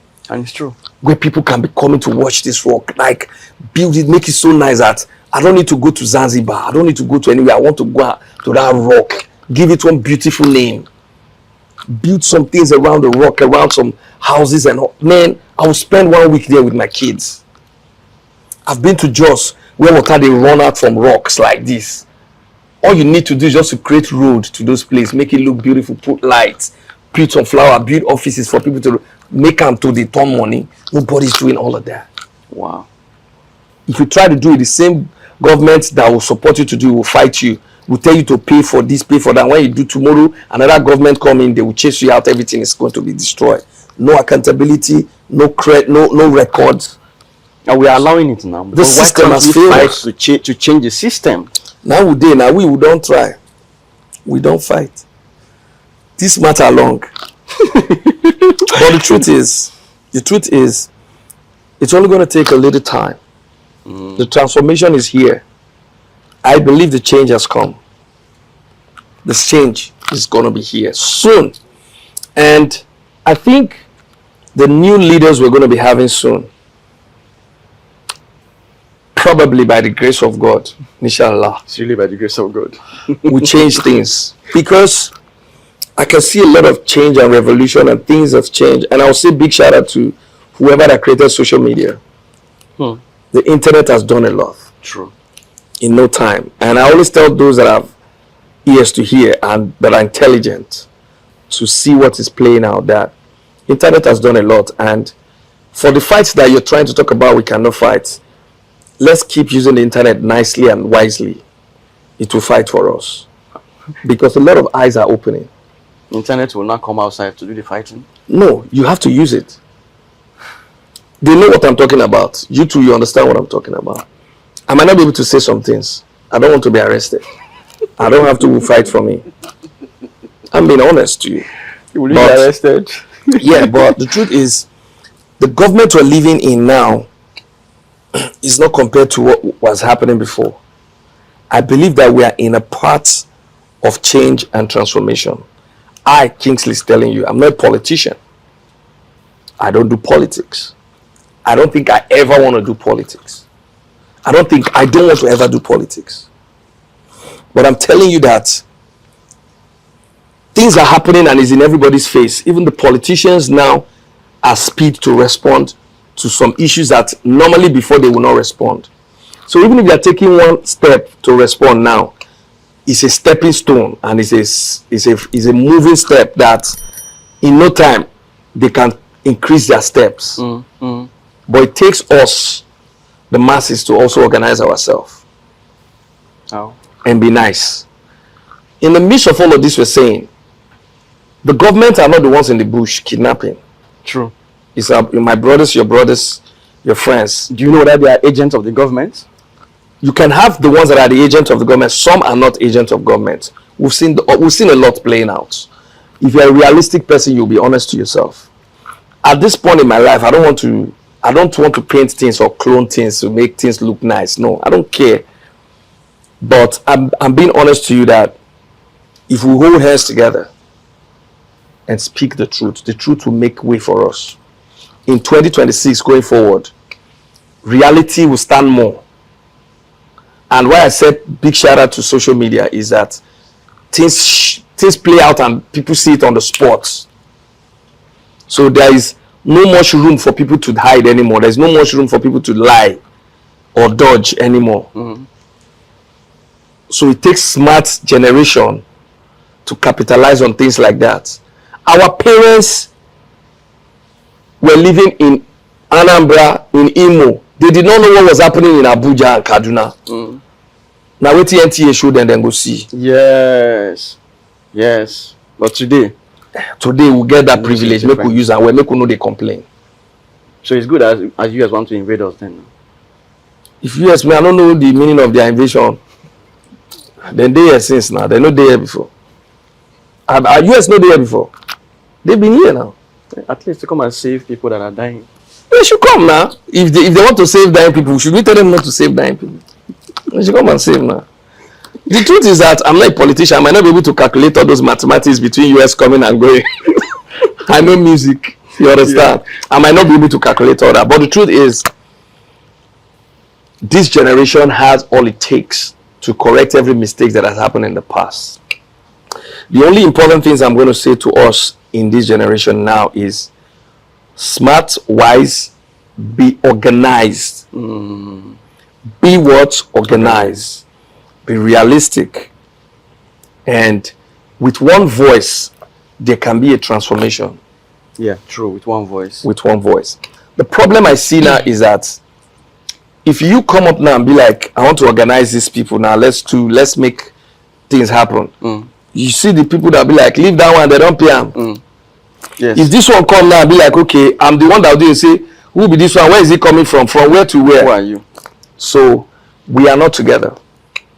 That's why I said at the age we are living now, everything is up in our face. It's for us to understand how to use this time, put ourselves together, speak with one voice. Our politicians now, even if they don't want to listen, they don't have a choice now to listen. It's deep what I'm saying. I just don't want to say some things. They listen now. You see our politicians? You sure? Yes. They listen now. Now is even when I think we need to speak, but we don't need to speak with tribalism, because they've sold tribalism and religion to us and all that. True. That's why I said we need to speak with one voice. When they win, our Falcons win cup, Muslims did the team, everybody did celebrate them for Abuja. They no talk say na Hausa winner, Yoruba winner, or Igbo winner. True. Nigeria don't win. Then the females win basketball, na Nigeria win. So we should speak with one voice like that to say this is what we want. But when it comes to our lives to be better, they've divided us with tribalism, religion. Honestly. And when you see somebody like coming out to speak out, like an activist, they have paid him or they have paid her. So who wants to do the work? We need to be wise. We need to be smart. We need to leave all these things I mentioned aside. If we speak with one voice, our politicians will listen. True. They will know that we are united. They will know we want one thing. We want good life. We want good amenities. They will give it to us. Yes, the system is bad. It didn't get bad today. It's been bad. But if we come together now with one voice, I promise you there will be a transformation and a change that we will never regret that we're part of the change. I rest my case. Thank you. Thank you so much, bro. Thank you so much. I sincerely appreciate. You know, some people get confused with the name KCee. How did it come about? Is it more of your full name? It's my real name. Yeah, Kingsley Chinweike. That's the C. That's how I call it. Chinweike. Yeah. Thank you so much. I really appreciate you. God bless you. Do you have any final advice on mindset shifts that you can tell anybody that is in business or in life that is different from what you've shared so far? Well, first of all, I'll start with you. I think on a serious note, I was the one that even sent you a message. Yeah. Appreciating what you're doing. I've seen your videos over and over, and I think the kind of audience you bring on your show is shaping in the minds of Nigerians and people and the audience. And those are the kind of things I think we need. People that come and say truth and say fact without fear or favor. True. So if you don't know, you're doing a lot of work to shape in the society, and God is going to bless you and protect you. And we need more of people like you, you know, that doesn't bring people to come and tell us about shaking things and other things that need to put sense into us. Because when I follow you and see, I come to your page sometimes, I go down, I listen to one person, I finish, I start from another person. Wow. I'm that detailed. Wow. You know, so Big shout out to you. I'm learning a lot from it already, no matter how much I know. Yeah. And for those that are watching right now, my advice is we are all blessed in different ways. God has blessed all of us in different ways. The ability to discover yourself is what's going to make you who you want to be. Don't look at left, right. Look at you yourself. Stay focused. Believe in yourself. Believe in yourself and start to do something from today. The sky will be your limit. There's so much demand in the world. Ask yourself, what can you give to the world so that the world can give back to you that thing you're looking for, which is the paper, because it's just an exchange for good life. So you need to work. You need to do something. It could be anything. Discover yourself. I'm teaching my kids today to discover themselves early enough. That's some of the things some of our youths didn't do. Discovering themselves a lot. You're busy. You want to play football today. You want to run tomorrow. Next tomorrow. It's important. You can have multiple talent, no doubt, but narrow it down, focus, and be that person God has called you to be. I love you guys, and still listen to my music. Without you guys, my music no go still they go. Now where God puts me in, I be that. Some people they don't need to beg to sell their product. Yes, I still need to beg. I beg, wanna support me. Yeah. I love you guys. Stay blessed. Thank you so much. Thank you so much. I really appreciate it. Sincerely appreciate it. Sincerely appreciate you. Guys, thank my wonderful guests. 2 hours. I've never done an interview for 2 hours plus. That is it. Sometimes we get our guests so engaged that they don't know when the time has come. That's what you did to me. But it's okay. I enjoyed it. Thank you so much. Thank you. Guys, thank my guests, Kingsley, KCee. God bless you guys. The Limpopo crooner. Thank you so much for watching. Tell them to subscribe if they haven't. Maybe they will listen to you. If they like, make them no subscribe. Like I said, I'm learning so much. And if you have not subscribed, in fact, when this thing come out, let me know. I'm going to post it and I'm going to shout for you guys to subscribe. Please watch and stay tuned and on your notification at all time so that you get premium intelligence right here. I think you have said it all already. I don't need to say any other thing again. Thank you so much. God bless you. Thank you, guys. Thank you. I remember your very host, Benzik. And this is Selahmeditate podcast. Thanks for watching, and I'm going to see you again next time. Cheers. Now, wow.